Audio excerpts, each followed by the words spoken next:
بسم الله الرحمن الرحيم. الحمد لله رب العالمين، وأشهد أن لا إله إلا الله وحده لا شريك له ولي الصالحين، وأشهد أن محمدا عبده ورسوله إمام المتقين وسيد الأنبياء والمرسلين، صلى الله عليه وعلى آله وأصحابه أجمعين. أما بعد، قال الحافظ النووي رحمه الله: الحديث الأربعون عن ابن عمر رضي الله عنهما قال: أخذ رسول الله صلى الله عليه وسلم بمنكبي وقال: كن في الدنيا كأنك غريب أو عابر سبيل.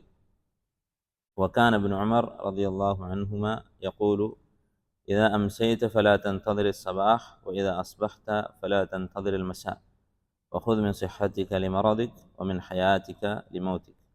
റവാഹു അൽ ബുഖാരി. അർബഉൻ നബവിയിലെ 40-ാമത്തെ ഹദീസാണ്. ഈ കിതാബിൽ 42 ഹദീസുകളുണ്ട്. അർബഊൻ എന്ന് പേരിടാൻ കാരണം തഗ്ലീബ് എന്ന് പറയും. ഏകദേശം 40 എന്നുള്ള അർത്ഥത്തിലാണ്. 42 ഹദീസുകളാണുള്ളത്. 40-ാമത്തെ ഹദീസ് ഇബ്നു ഉമർ റളിയല്ലാഹു അൻഹുമ പറയുകയാണ്: നബി സല്ലല്ലാഹു അലൈഹി വസല്ലമ എൻ്റെ തോളിൽ പിടിച്ചു. മൻകിബ് എന്ന് പറഞ്ഞാൽ തോളിൽ പിടിച്ചിട്ട് നബി സല്ലല്ലാഹു അലൈഹി വസല്ലം പറഞ്ഞു: കുൻ ഫിദ്ദുനിയ കഅന്നക ഗരീബ്, നീ ദുനിയാവിൽ ഒരു വിദേശിയെപ്പോലെയാവുക. ഔ ആബിറു സബീൽ, അല്ലെങ്കിൽ ഒരു യാത്രക്കാരനെ പോലെ. ഇബ്നു ഉമർ റളിയല്ലാഹു അൻഹു ഈ ഉപദേശം വിശദീകരിച്ചുകൊണ്ട് അദ്ദേഹത്തിൻ്റെ ശിഷ്യന്മാരെ ഉപദേശിക്കുമായിരുന്നു. അദ്ദേഹം പറയുമായിരുന്നു: ഇദാ അംസൈത ഫലാ തൻതദിർ അസ്സബാഹ്, വൈകുന്നേരമായാൽ നീ പ്രഭാതത്തെ പ്രതീക്ഷിക്കരുത്. വൈദാ അസ്ബഹ്ത ഫലാ തൻതദിർ മസാ, രാവിലെ ആയാൽ വൈകുന്നേരമാവും എന്നും പ്രതീക്ഷിക്കരുത്. വഖുദ് മിൻ സിഹ്ഹതിക ലിമറദി, ആരോഗ്യമുള്ള സമയത്ത് രോഗം വരുന്ന സമയത്തേക്ക് വേണ്ടത് നീ ചെയ്തു വെക്കുക. വമിൻ ഹയാതിക ലിമൗതിക്, ആയുസ്സുള്ള സമയത്ത്, ജീവനുള്ള സമയത്ത് മരണത്തിന് വേണ്ടി ഒരുങ്ങുക. ബുഖാരി ഉദ്ധരിച്ച സഹിഹായ ഹദീസാണ്. അതുപോലെ ഇബ്നു ഉമറിൻ്റെ സഹിഹായ അസറുമാണ് ഇത്. ഈ ഹദീസ് ഓരോ ഹദീസുകളെ കുറിച്ച് നമ്മൾ പറഞ്ഞതുപോലെ ജവാമിഉൽ കലിം, നബി സല്ലല്ലാഹു അലൈഹി വസല്ലമയുടെ വിശാലമായ ആശയങ്ങൾ ഉൾക്കൊള്ളുന്ന ഹദീസുകളിൽപ്പെട്ടതാണ്. നബി സല്ലല്ലാഹു അലൈഹി വസല്ലമയുടെ ഹദീസുകൾ അധികവും ഇങ്ങനെയുള്ളതാണ്. നമ്മൾ പറഞ്ഞിട്ടുണ്ട്, ഊതീതു ജവാമിഉൽ കലിം എന്ന് നബി സല്ലല്ലാഹു അലൈഹി വസല്ലം പറഞ്ഞിട്ടുണ്ട്. അത് ബോധ്യപ്പെടണമെങ്കിൽ ഇമാം സുയൂത്തി റഹിമഹുല്ലാഹ് എഴുതിയിട്ടുള്ള സഹീഹ് അൽ ജാമിഉ സഗീർ എന്ന് പറയുന്ന ഹദീസ് കിതാബ് വായിച്ചാൽ മനസ്സിലാവും. ആ കിതാബ് നബി സല്ലല്ലാഹു അലൈഹി വസല്ലമയുടെ ഖൗലിയായ ഹദീസുകൾ ശേഖരിച്ചിട്ടുള്ളതാണ്. നബി സല്ലല്ലാഹു അലൈഹി വസല്ലമയുടെ ഹദീസുകൾ നമുക്കറിയാൻ അവിടുന്ന് പറഞ്ഞ വാക്കുകളുണ്ടാകും, പ്രവൃത്തികളുണ്ടാകും. അതുപോലെ വലിയ കഥകളും വിശദാംശങ്ങളുള്ള ഹദീസുകളൊക്കെ ഉണ്ടാകും. അതൊക്കെ ഒഴിവാക്കി നേർക്ക് നേരെ വാക്കുകളായി പറഞ്ഞ ഹദീസുകൾ ശേഖരിച്ചതാണ്. ആ കിതാബ് വായിച്ചു നോക്കിയാൽ ഹദീസിൻ്റെ ഈ പ്രത്യേകത നമുക്ക് മനസ്സിലാകും. ഓരോ ഹദീസും വളരെ വിശാലമായ ആശയങ്ങളുള്ളതാണ്. ആ കൂട്ടത്തിൽ തന്നെ പ്രത്യേകം എടുത്തു പറയേണ്ട ഹദീസുകളാണ് ഈ 42 ഹദീസുകളെന്ന് നമ്മൾ പറഞ്ഞതാണ്. അപ്പോൾ എന്താണ് ഈ 40-ാമത്തെ ഹദീസിൻ്റെ പ്രസക്തി? എന്താണ് ഇതിൻ്റെ വിഷയം? ഈ ഹദീസ് പഠിപ്പിക്കുന്നത് സുഹദാണ്. ദുനിയാവിൻ്റെ കാര്യത്തിൽ വിരക്തി കാണിക്കുക എന്നതാണ് ഈ ഹദീസിൻ്റെ ആശയം. അത് വളരെ പ്രധാനപ്പെട്ട ഒരു കാര്യമാണ്. ഉലമാക്കൾ പറയുന്നത് കാണാം, ഇൽമ് എന്ന് പറഞ്ഞാൽ അതിൻ്റെ ഒരു പ്രധാനപ്പെട്ട ഭാഗമാണ് ഒരാൾക്ക് ഖശിയത്തുണ്ടാവുക, അള്ളാഹുവിനോട് പേടി ഉണ്ടാവുക എന്നുള്ളത്. അല്ലെ, ഇൽമ് എന്ന് പറയുന്നത്, ദീനിയായ ഇൽമ് എന്ന് പറയുന്നത് ഭൗതികമായ ഇൽമിനെ പോലെയല്ല. ഭൗതികമായ വിജ്ഞാനങ്ങൾ എന്ന് പറഞ്ഞാൽ കുറേ വിവരങ്ങൾ ഒരാളുടെ തലയിൽ അയാൾ ഓർത്തു വെച്ചാൽ അയാൾ അറിവുള്ളവനായി. എന്നാൽ ദീനിയായ ഇൽമ് അത് വിവരങ്ങളോടൊപ്പം അള്ളാഹുവിനെ കുറിച്ചുള്ള പേടി, ഖശിയത്തുണ്ടാകണം. ഇത് രണ്ടും കൂടി ചേരുമ്പോഴാണ് ഇൽമാവുന്നത്. അതുകൊണ്ടാണ് അള്ളാഹു സുബ്ഹാനഹു വ തആല പറയുന്നത്, ഇന്നമാ യഖ്ഷല്ലാഹ മിൻ ഇബാദിഹി അൽ ഉലമ, അള്ളാഹുവിനെ പേടിക്കുക ഉലമാക്കളാണ്. ഈ ആയത്ത് നമ്മൾ നോക്കിയാൽ കാണാം, സൂറത്ത് ഫാത്തിറിൽ ആകാശഭൂമികളിലുള്ള അള്ളാഹുവിൻ്റെ കുറേ ദൃഷ്ടാന്തങ്ങളെക്കുറിച്ച് പറഞ്ഞിട്ടാണ് പറയുന്നത്, ഇന്നമാ യഖ്ഷല്ലാഹ മിൻ ഇബാദിഹി അൽ ഉലമ. ചില ആളുകൾ അതിനെ തെറ്റിദ്ധരിച്ചിട്ടുണ്ട്. അവർ ഈ ആയത്ത് വ്യാഖ്യാനിക്കുന്നത് കാണാം, ഇവിടെ ഹലാൽ ഹറാമിൻ്റെ നിയമങ്ങൾ പറഞ്ഞിട്ട് അതിനുശേഷമല്ലല്ലോ ഇന്നമാ യഖ്ഷല്ലാഹ മിൻ ഇബാദിഹിൽ ഉലമ എന്ന് പറഞ്ഞത്. ആകാശഭൂമികളിലുള്ള ഭൗതികമായ ദൃഷ്ടാന്തങ്ങളെക്കുറിച്ച് പറഞ്ഞതിന് ശേഷമാണല്ലോ. അപ്പോൾ ഇങ്ങനെയുള്ള ഭൗതിക കാര്യങ്ങൾ പഠിക്കുന്ന ശാസ്ത്രവും അതുപോലെയുള്ള ഭൗതികമായ വിജ്ഞാനങ്ങൾ പഠിക്കുന്ന ആളുകളെക്കുറിച്ചാണ്, അങ്ങനെയുള്ള ശാസ്ത്രജ്ഞന്മാരെ കുറിച്ചാണ് ഈ ആയത്ത് എന്ന് പറയുന്ന ആൾക്കാരുണ്ട്. ചിലപ്പോൾ നമുക്ക് സംശയം തോന്നാം, കാരണം ഈ ആയത്തിൻ്റെ തൊട്ട് മുമ്പും ശേഷവും ഇതേ ആയത്തിൽ തന്നെ ഇങ്ങനെയുള്ള ആയാത്തുൻ കൗനിയ പ്രാപഞ്ചിക ദൃഷ്ടാന്തങ്ങളെക്കുറിച്ച് പറയുന്നുണ്ട്. പർവ്വതങ്ങളെക്കുറിച്ച്, പർവ്വതങ്ങളിലുള്ള നടപ്പാതകളെക്കുറിച്ച്. യഥാർത്ഥത്തിൽ എന്താണ് അങ്ങനെ പറയാനുള്ള കാരണം? ഉലമാക്കൾ പറയുന്നത്, ഇങ്ങനെയുള്ള ഭൗതികമായ വിജ്ഞാനങ്ങൾ, അള്ളാഹുവിൻ്റെ ഭൗതികമായ ദൃഷ്ടാന്തങ്ങൾ, പ്രാപഞ്ചികമായ ദൃഷ്ടാന്തങ്ങൾ, അതിൽ നിന്ന് ഉപകാരമുണ്ടാവുക ആർക്കാണ്?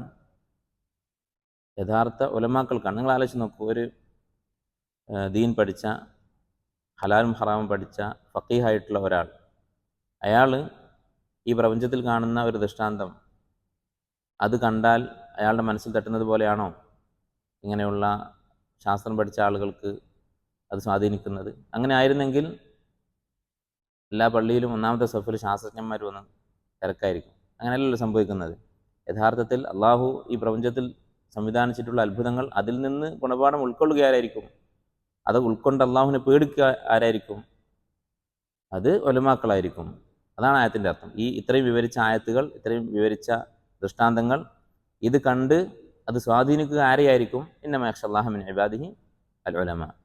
അപ്പോൾ ഒരാൾ ഒരു യഥാർത്ഥ ആലിമാവണമെങ്കിൽ, ഇനി ആലിമെന്നല്ല, അയാൾ എന്തെങ്കിലും ഒരു ദീനിയായ ഇൽമ പഠിച്ചു, അതുകൊണ്ട് അയാൾക്ക് ഉപകാരമുണ്ടാകണമെങ്കിൽ അയാൾക്ക് വേണ്ട അടിസ്ഥാനപരമായ ഗുണമാണ് അള്ളാഹുവിനെക്കുറിച്ചുള്ള ഖശ്യത്ത്.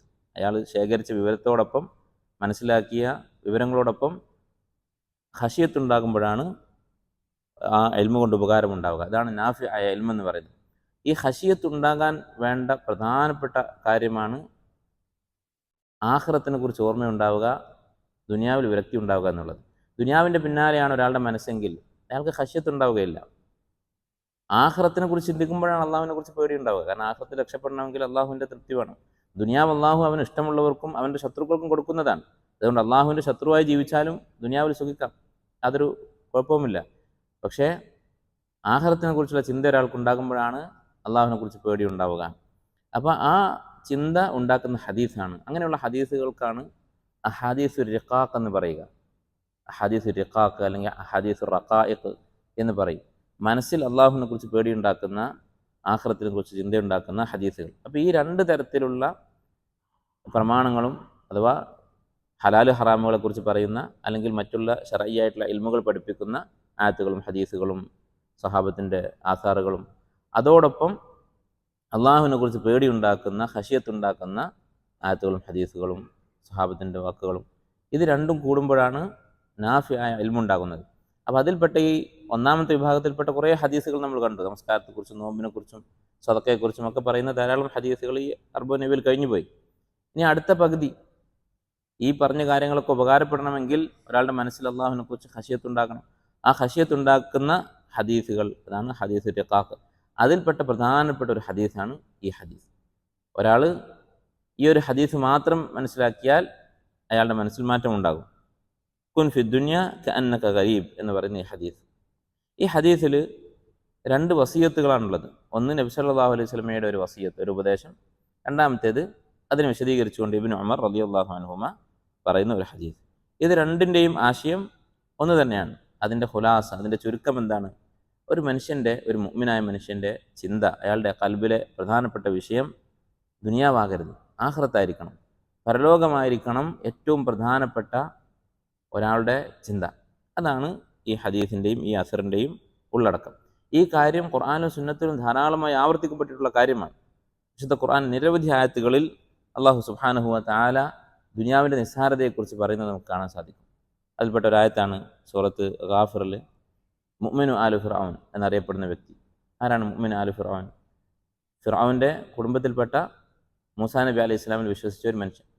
അദ്ദേഹം തൻ്റെ ഈമാൻ മറച്ചു വെക്കുകയായിരുന്നു. വഖാല റജുലുൻ മുഅ്മിനുൻ മിൻ ആലി ഫിർഔന യക്തുമു ഈമാനഹു. ഈമാൻ മറച്ചു വെച്ചിരുന്ന ഒരാൾ എന്ന് പറഞ്ഞുകൊണ്ട് സൂറത്ത് ഗാഫിറിൽ ആ കഥ തുടങ്ങുന്നത് കാണാം. മൂസാ നബി അലൈഹി ഇസ്ലാം ഫിർഔനോട് സംസാരിച്ചപ്പോൾ ഫിർഔന് മൂസാ നബി അലൈഹി ഇസ്ലാമിനെ കൊല്ലും എന്ന് പ്രഖ്യാപിച്ചു. വഖാല ഫിർഔന ദറൂനി അഖ്തുൽ മൂസ വലിയദ്ഉ റബ്ബഹ്. ഞാനിവനെ കൊല്ലാൻ പോവുകയാണ്, അവൻ പറയുന്നത് പോലെ റസൂലാണെങ്കിൽ തൻ്റെ റബ്ബിനെ വിളിച്ച് പ്രാർത്ഥിച്ചിട്ട് രക്ഷപ്പെടട്ടെ എന്ന് പറഞ്ഞ് ഫിർഔൻ മൂസാ നബി അലൈഹി ഇസ്ലാമിനെ കൊല്ലാൻ തീരുമാനിച്ചപ്പോൾ അദ്ദേഹം തൻ്റെ ഈമാൻ അത് പ്രഖ്യാപിച്ചു. കാരണം ഇനി മറച്ചു വെച്ചിട്ട് കാര്യമില്ല. ഫിറോൻ്റെ കുടുംബത്തിൽപ്പെട്ട ആളാണ്, അതുകൊണ്ട് ഫിറോൻ്റെ അടുത്തും ആ കൗമിലും സ്വാധീനമുള്ള ആളായിരിക്കും. അപ്പോൾ മൂസാ നബി അലൈഹി ഇസ്ലാമിൻ്റെ ജീവൻ രക്ഷിക്കാൻ വേണ്ടി അദ്ദേഹം സംസാരിക്കുകയാണ്. അങ്ങനെ അദ്ദേഹം സംസാരിച്ച ആ ദീർഘമായ സംസാരം സൂറത്ത് ഗാഫിറിൽ കുറേ ആയത്തുകളിൽ കാണാം. അതിൽപ്പെട്ട ഒരു വാക്കാണ് അദ്ദേഹം തൻ്റെ കൗമിനോട് പറയുന്നത്, വയാ കൗമി യാ കൗമി ഇന്നമ ഹാദിഹി ദുനിയ മതാ. എൻ്റെ ജനങ്ങളെ, ഈ ദുനിയാവെന്ന് പറയുന്നത് മതാ, ഒരു മതാ മാത്രം. എന്താണ് മതാ എന്ന് പറഞ്ഞാൽ? മതാ എന്ന് പറഞ്ഞാൽ സാധാരണ യാത്രയിലൊക്കെ കൊണ്ടുപോകുന്ന ലഗേജിന് മതാ എന്നാണ് പറയാം. അങ്ങനെയുള്ള ഒരു യാത്രാ വിഭവം മാത്രം. ഒരു യാത്രക്ക് പുറപ്പെടുന്ന ആൾ തിരിച്ചു വരുന്നത് വരെ തൻ്റെ ആവശ്യത്തിന് വേണ്ടി കൊണ്ടുപോകുന്ന വസ്തുക്കൾ, അതുമാത്രമാണ് ദുനിയാവെന്ന് പറയുന്നത്. വ ഇന്നൽ ആഖിറത ഹിയ ദാറുൽ ഖറാർ. ആഖിറത്താണ് ദാറുൽ ഖറാർ, സ്ഥിരവാസത്തിൻ്റെ ഭവനം എന്ന് പറയുന്നത് ആഖിറത്താണ്. അപ്പോൾ ദുനിയാവിൽ ഫിറോൻ്റെ കയ്യിലുള്ള ഈ സ്വത്തും അധികാരവും കണ്ട് നിങ്ങൾ അവൻ്റെ മാർഗത്തിൽ പഴച്ചു പോകേണ്ടതില്ല എന്നാണ് അദ്ദേഹം പറയുന്നതിൻ്റെ ചുരുക്കം. അപ്പോൾ ദുനിയാവിൻ്റെ നിസ്സാരതയാണ് ഇവിടെ കാണുന്നത്. മത്താ എന്നുള്ള വാക്ക് ഖുർആനിൽ അള്ളാഹു ദുനിയാവിൻ്റെ നിസ്സാരത മനസ്സിലാക്കി തരാൻ വേണ്ടി ഉപയോഗിച്ചിട്ടുള്ളൊരു വാക്കാണ്. ദുനിയാവ് ഒരു മത്താ മാത്രമാണ്. മത്താ എന്ന് പറയുന്നതിൻ്റെ അർത്ഥം ഇതാണ്. യൂസുഫ് അലൈഹി ഇസ്ലാമിൻ്റെ കഥയിൽ കണ്ടില്ല, വലമ്മ ഫതഹു മതാഅഹും വജദു ബിദാഅതഹും റുദ്ദത് ഇലൈഹിം.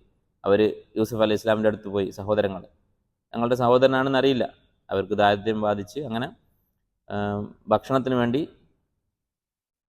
യൂസുഫ് അലൈഹി ഇസ്ലാമിൻ്റെ അടുത്ത് പോയി. അങ്ങനെ അവർ വീണ്ടും തിരിച്ചു വരാൻ വേണ്ടി എന്ത് ചെയ്തു? യൂസുഫ് അലൈഹി ഇസ്ലാം അവർ വിലയായി കൊടുത്തത്, അവർ ഭക്ഷണം വാങ്ങാനാണ് പോകുന്നത്, മറ്റെവിടെയും ഭക്ഷണം കിട്ടാനില്ല, ക്ഷാമമാണ്. അങ്ങനെ യൂസുഫ് അലൈഹി ഇസ്ലാം അദ്ദേഹം ഭരിക്കുന്ന സ്ഥലത്ത് ഈജിപ്തിൽ ഭക്ഷണം കിട്ടാനുണ്ട്.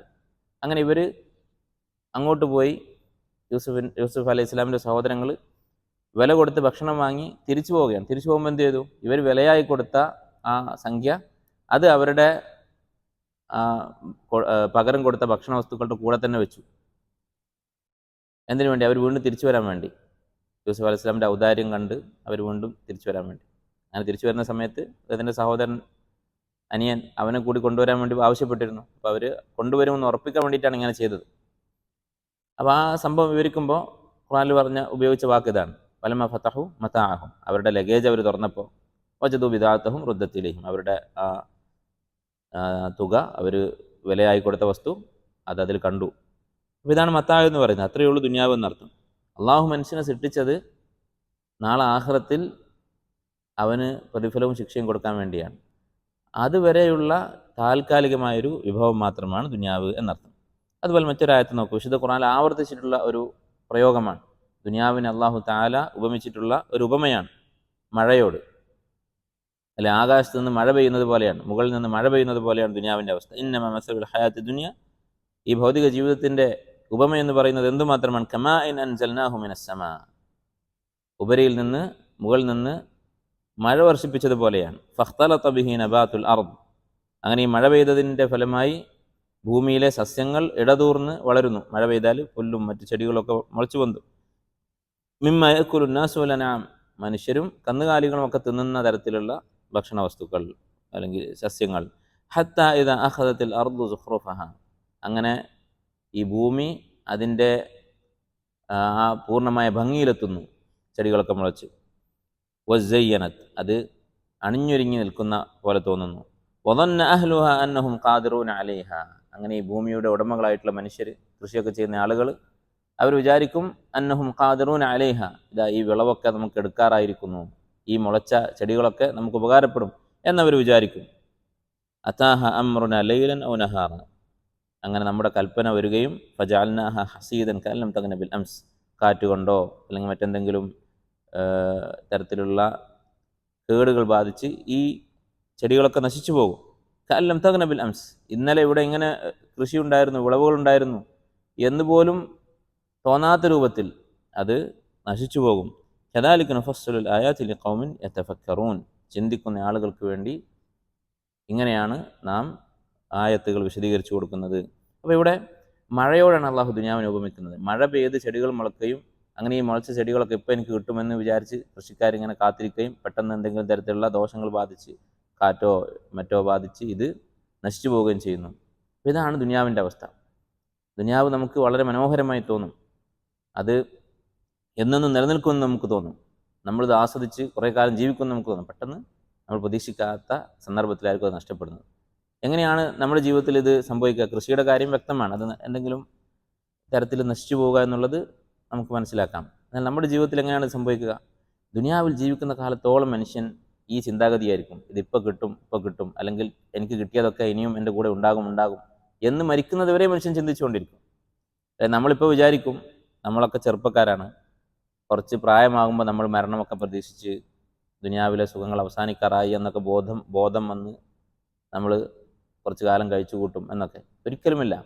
80, 90, 100 വയസ്സായവനും അവൻ പിന്നെയും ദുനിയാവിനെക്കുറിച്ച് സ്വപ്നങ്ങൾ കണ്ടുകൊണ്ടിരിക്കും, ദുനിയാവിലെ സുഖങ്ങളെക്കുറിച്ച് ചിന്തിച്ചുകൊണ്ടിരിക്കും, അതിൽ മുഴുകി ജീവിച്ചുകൊണ്ടിരിക്കും.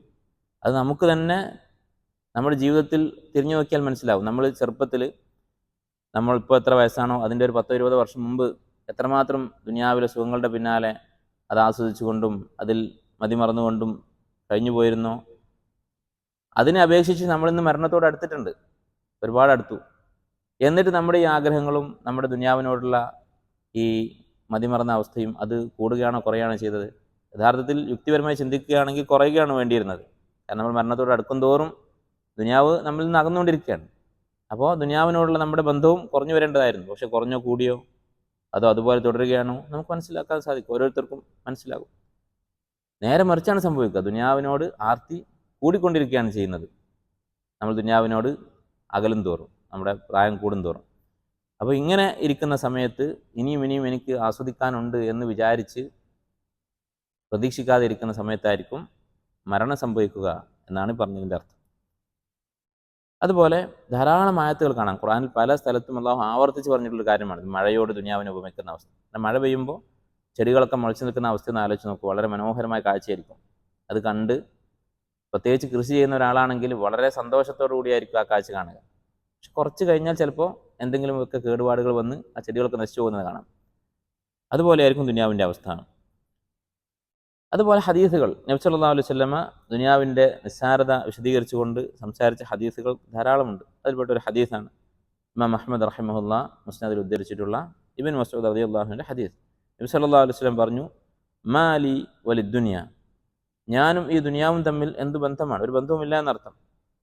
മാ അന ഫിദ്ദുനിയ ഇല്ലാ കറാകിബിൻ ഇസ്തദല്ല തഹ്ത ഷജറ ثم راح وتركها. എൻ്റെ അവസ്ഥ എന്താണ്? ഒരു യാത്രക്കാരനെ പോലെയാണ്. ഒരു ഒട്ടകപ്പുറത്ത് യാത്ര ചെയ്യുന്ന ഒരാൾ ഒരു മരം കണ്ടു, ആ മരത്തിൻ്റെ തണലിൽ കുറച്ച് സമയം വിശ്രമിച്ചു. ثم راح وتركها, അങ്ങനെ വിശ്രമം കഴിഞ്ഞ് ആ മരം വിട്ട് അയാൾ പോയി. ഇത്രയേ ഉള്ളൂ ദുനിയാവുമായിട്ട് എൻ്റെ ബന്ധം. ഇതാണ് ദുനിയാവിൻ്റെ അവസ്ഥ. അപ്പോൾ ഈ ഹദീസുകളും നമ്മുടെ മുന്നിലുള്ള ഈ അർബഉൻ നബവിയിലെ 40-ാമത്തെ ഹദീസ് ഇബ്നു ഉമർ റളിയല്ലാഹു അൻഹു പറയുന്ന കുൻ ഫി ദുനിയ കഅന്നക ഗരീബ്, അതുപോലെ നമ്മളിപ്പോൾ വായിച്ച ആയത്തുകളും ഹദീസുകളും, ഇതിൻ്റെയൊക്കെ ചുരുക്കം എന്താണ്? ദുനിയാവ് നിസ്സാരമാണ്, അതുകൊണ്ട് നമ്മുടെ മനസ്സിൽ അതിൻ്റെ സ്ഥാനം നമ്മൾ കുറക്കേണ്ടതുണ്ട്. തക്സീറുൽ അമൽ, ദുനിയാവിലെ സ്വപ്നങ്ങൾ കുറച്ച് നിയന്ത്രിക്കുക, അതാണ് ഈ ഹദീസുകളുടെയൊക്കെ ചുരുക്കം. അതുപോലെ ദുനിയാവിനോട് സുഹുദ് കാണിക്കുക, വിരക്തി കാണിക്കുക. വിരക്തി എന്ന് പറഞ്ഞാൽ എന്താ? ആഗ്രഹം ഇല്ലാത്ത അവസ്ഥ, അതാണ് വിരക്തി എന്ന് പറയുന്നത്. യൂസുഫ് അലൈഹി ഇസ്ലാമിൻ്റെ കഥയിൽ തന്നെ ഈ വാക്ക് അല്ലാഹു തആല ഉപയോഗിച്ചിട്ടുണ്ട്. സൂറത്ത് യൂസുഫിൻ്റെ തുടക്കത്തിൽ വശറൗഹു ബിഥമനിൻ ബഖ്സ്, യൂസുഫ് അലൈഹി ഇസ്ലാമിനെ അവർ ചില്ലറ പൈസക്ക് വിറ്റ് കളഞ്ഞു, ചെറിയൊരു തുകക്ക് വിറ്റു അല്ലെ. എന്താണ് സംഭവിച്ചത്? അദ്ദേഹത്തെ കിണറ്റിലിട്ടു. അങ്ങനെ കിണറ്റിൽ നിന്ന് ഒരു യാത്രാ സംഘം അദ്ദേഹത്തെ പുറത്തെടുത്തു. എന്നിട്ട് അവരെന്ത് ചെയ്തു? 2 അഭിപ്രായം മുഫസ്സിരിങ്ങൾ പറഞ്ഞിട്ടുണ്ട്. ഒരു അഭിപ്രായം ആ യാത്രാ സംഘം തന്നെ അദ്ദേഹത്തെ വിറ്റ് കളഞ്ഞു. മറ്റൊരു അഭിപ്രായം അദ്ദേഹത്തെ അവർ പുറത്തെടുത്തപ്പോൾ സഹോദരങ്ങൾ ഓടി വന്നിട്ട് ഞങ്ങളുടെ അനിയനാണെന്ന് പറഞ്ഞ് അവർ വാങ്ങിയിട്ട് പിന്നെ അവർ വിറ്റ് കളഞ്ഞു. ഏതായിരുന്നാലും ഈ യാത്രാ സംഘമായാലും സ്വന്തം സഹോദരങ്ങളായാലും ആരായാലും അദ്ദേഹത്തെ വിറ്റത് ചെറിയൊരു തുക വാങ്ങിക്കൊണ്ടാണ്. ദറാഹിമ മഅദൂദ, ഏതാനും ദിർഹം വാങ്ങിയിട്ട്. ദിർഹം എന്ന് പറഞ്ഞാൽ വെള്ളി എന്ന് പറഞ്ഞാൽ വളരെ വില കുറവാണ് സ്വർണ്ണത്തെ അപേക്ഷിച്ച്. അങ്ങനെ ഈ വെള്ളി കാശ് വാങ്ങി യൂസുഫ് അലൈഹി ഇസ്ലാമിനെ വിറ്റ് കളഞ്ഞു. വക്കാനു ഫീഹി മിനസ് സാഹിദീൻ, എന്തുകൊണ്ടാണ് ഈ ചെറിയ തുകക്ക് വിറ്റത്? കാനു ഫീഹി മിനസ് സാഹിദീൻ, അവർക്ക് അദ്ദേഹത്തോട് സുഹുദായിരുന്നു. സഹോദരങ്ങളാണെങ്കിൽ വ്യക്തമാണ്, അവർക്ക് എങ്ങനെയെങ്കിലും യൂസുഫ് അലൈഹി ഇസ്ലാമിനെ ഒഴിവാക്കിയാൽ മതി, കൊല്ലാൻ തീരുമാനിച്ചതായിരുന്നു. അപ്പോൾ കിട്ടിയ പൈസക്ക് വിറ്റു. ഈ യാത്രാ സംഘമാണെങ്കിലും എവിടെ നിന്നോ കിട്ടിയ ആരുടെയോ കുട്ടി, അവരും ചെറിയൊരു സംഖ്യക്ക് വിറ്റ് കളഞ്ഞു. അപ്പോൾ സുഹുദ് എന്ന വാക്കിൻ്റെ അർത്ഥം ഇതാണ്: എനിക്കിത് വേണ്ട, ആവശ്യമില്ല, മനസ്സിന് ആ വസ്തുവിനോട് ബന്ധമില്ലാത്ത അവസ്ഥ. അങ്ങനെ ദുനിയാവിനോട് നമുക്ക് സുഹുദ് ഉണ്ടാകണം. പരിപൂർണമായി ദുനിയാവിനെ വെറുക്കാൻ നമുക്ക് സാധിക്കുകയില്ല, ഒഴിവാക്കാൻ മനുഷ്യന് സാധിക്കുകയില്ല. അത് മനുഷ്യൻ്റെ പ്രകൃതത്തിൻ്റെ ഭാഗമാണ്. സുയ്യിന ലിന്നാസി ഹുബ്ബു ഷഹവാത്ത്, ദുനിയാവിലെ വിഭവങ്ങളോടുള്ള സ്നേഹമെന്നുള്ളത് അത് മനുഷ്യ വർഗത്തിന് അള്ളാഹു നിശ്ചയിച്ചിട്ടുള്ള കാര്യമാണ്. അതുപോലെ തന്നെ വഇന്നഹു ലിഹുബ്ബിൽ ഖൈരി ലശദീദ്, അവിടെ ഖൈർ എന്നുള്ള വാക്കിൻ്റെ അർത്ഥം സമ്പത്ത് എന്നാണ്. സമ്പത്തിനോട് ഇഷ്ടമുള്ളവനാണ് മനുഷ്യൻ. ഇത് മനുഷ്യൻ്റെ പ്രത്യേകതയാണ്. മനുഷ്യനാണോ അവൻ ദുനിയാവിനോട് ഹുബ്ബുണ്ടാകും, പക്ഷെ അത് കുറച്ച് നിയന്ത്രിക്കുക. അതാണ് സുഹൃദ് എന്ന് പറയുന്നത്. ആ ആഗ്രഹം കുറച്ച് കുറക്കുക. അതിനേക്കാൾ വലുതാണ് ആഖിറത്ത് എന്ന് മനസ്സിൽ ഉറച്ചു കഴിഞ്ഞാൽ, യഖീനായി കഴിഞ്ഞാൽ, സ്വാഭാവികമായും കൂടുതൽ നല്ലതിനോടായിരിക്കും നമുക്ക് ആഗ്രഹം ഉണ്ടാവുക. അതാണ് സുഹൃദ് എന്ന് പറയുന്നത്. പണ്ഡിതന്മാർ സുഹുദിനെ, ഈ ഹദീസിൻ്റെയും ആയത്തിൻ്റെയും ആശയമായ ഈ സുഹുദ് എന്ന് പറയുന്ന സംഗതിയെ മൂന്നായി വേർതിരിച്ചത് കാണാം, അല്ലെങ്കിൽ 3 മർത്തബകളായി, 3 ഘട്ടങ്ങളായി, 3 സ്ഥാനങ്ങളായി വിശദീകരിച്ചത് കാണാം, ചെറുത് വലുത് എന്നുള്ള രീതിയിൽ. സുഹുദിൻ്റെ തുടക്കം, ഒന്നാമത്തെ പദവി, അതാണ് തസഹുദ് എന്ന് പറയുന്നത്. ഇത് വിശദീകരിച്ചിട്ടുള്ളത് ഇബ്നു ഖുദാമ റഹിമഹുല്ലാ അദ്ദേഹത്തിൻ്റെ മുഖ്തസർ മിൻഹാജുൽ ഖാസിദീൻ എന്നുള്ള കിതാബിൽ പറഞ്ഞിട്ടുള്ള കാര്യം. ഇത് വളരെ നല്ലൊരു കിതാബാണ്. അതിൻ്റെ ഇംഗ്ലീഷ് പരിഭാഷയ്ക്കുണ്ട്, അത് വായിക്കാൻ സാധിക്കുന്നവർ വായിച്ചു നോക്കുക. മുഖ്തസർ മിൻഹാജുൽ ഖാസിദീൻ, ഈ കിതാബ് അത് അദ്ദേഹം 4 ഭാഗങ്ങളായിട്ടാണ് തിരിച്ചിട്ടുള്ളത്. ഒരു വാള്യത്തിലുള്ള കിതാബാണ്, 4 ഭാഗങ്ങളാണ്. ഒന്ന്, ആദ്യത്തെ 4-1 ഭാഗം ഇബാദത്തുകൾ, നമസ്കാരം, നോമ്പ്, സക്കാത്ത്, ഹജ്ജ്, ഇങ്ങനെയുള്ള ഇബാദത്തുകൾ. ഈ ഇബാദത്തിൻ്റെ ഫിഖ്ഹിയായിട്ടുള്ള മസലകളല്ല, ഓരോ ഇബാദത്തിലും അതുകൊണ്ട് ഉപകാരമുണ്ടാകാൻ, അത് ശരിക്കും നമുക്ക് പ്രയോജനപ്പെടാൻ നമ്മൾ ചിന്തിക്കേണ്ട കാര്യം. ഇപ്പോൾ ഉദാഹരണത്തിന് നമസ്കാരത്തെക്കുറിച്ചാണെങ്കിൽ കൂടുതൽ വിശദീകരിക്കുക നമസ്കാരത്തിലുള്ള ഖുശൂവിനെ കുറിച്ചായിരിക്കും, അല്ലാതെ നമസ്കാരത്തിൻ്റെ ഷർത്തും ഫർളും മറ്റുള്ള വിശദാംശങ്ങൾ, ഫിഖ്ഹിയായിട്ടുള്ള മസലകളല്ല. അതുപോലെ ഓരോ ഇബാദത്തിൻ്റെയും പിന്നിലുള്ള ഹിക്മത്തുകളും അതുകൊണ്ട് നമുക്ക് ഉപകാരമുണ്ടാകാൻ വേണ്ടി ചെയ്യേണ്ട കാര്യങ്ങളും, അതാണ് ഒന്നാമത്തെ ഭാഗം. രണ്ടാമത്തെ ഭാഗം മുആമലത്തുകൾ, ഇതുപോലെ നിക്കാഹ്, തൊലാഖ്, കച്ചവടം, ഇങ്ങനെയുള്ള കാര്യങ്ങളിലൊക്കെ വേണ്ട അദബുകളും മറ്റും. മൂന്നാമത്തെ ഭാഗം അൽ മുഹ്ലിക്കാത്ത്, ഒരു മനുഷ്യൻ നശിച്ചു പോകാൻ കാരണമാകുന്ന കാര്യങ്ങൾ, മാസിയത്തുകൾ, അത് മനുഷ്യൻ്റെ ഉള്ളിലുള്ള മനസ്സിലുണ്ടാകുന്ന മാസിയത്തുകൾ, അസൂയ, അതുപോലെ ഇങ്ങനെയുള്ള അമ്രാദുൽ ഖുലൂബ്, മനസ്സിനെ ബാധിക്കുന്ന രോഗങ്ങൾ, അതിൻ്റെ പരിഹാരങ്ങൾ. നാലാമത്തെ ഭാഗം അൽ മുൻജിയാത്ത്, സ്വർഗത്തിലെത്താൻ, സ്വർഗം നേടാൻ സഹായിക്കുന്ന കാര്യങ്ങൾ, അള്ളാഹുവിൻ്റെ അദാബിൽ നിന്ന് രക്ഷപ്പെടാൻ ആവശ്യമായ കാര്യങ്ങൾ, അതിലാണ് ഈ സുഹുദിനെ കുറിച്ച് വിശദീകരിക്കുന്നത്. അപ്പോൾ ഈ ഭാഗത്ത് അദ്ദേഹം പറയുകയാണ്, സുഹുദ് എന്ന് പറയുന്നത് 3 നിലക്കുണ്ട്, 3 തരത്തിലുണ്ട്. ഒന്നാമത്തേത് തസഹുദ്. തസഹുദ് എന്ന് പറഞ്ഞാൽ എന്താണ്? സുഹുദ് ഉണ്ടാക്കിയെടുക്കുക.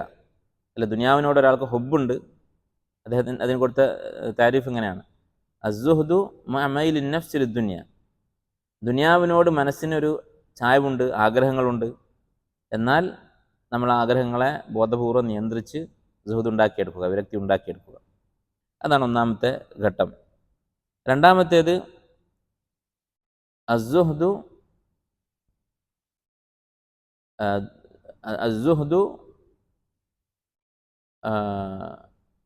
ഒന്നാമത്തേത് അത്തസഹുദ്, രണ്ടാമത്തേത് അസ്സുഹ്ദു മഅ അദമി തഅല്ലുഖ്, ദുനിയാവിനോട് ഒരു തഅല്ലുഖ് ഇല്ലാതെ, ദുനിയാവിനോട് ആഗ്രഹമില്ലാത്ത അവസ്ഥ. അതെങ്ങനെയാണ് ഉണ്ടാവുക?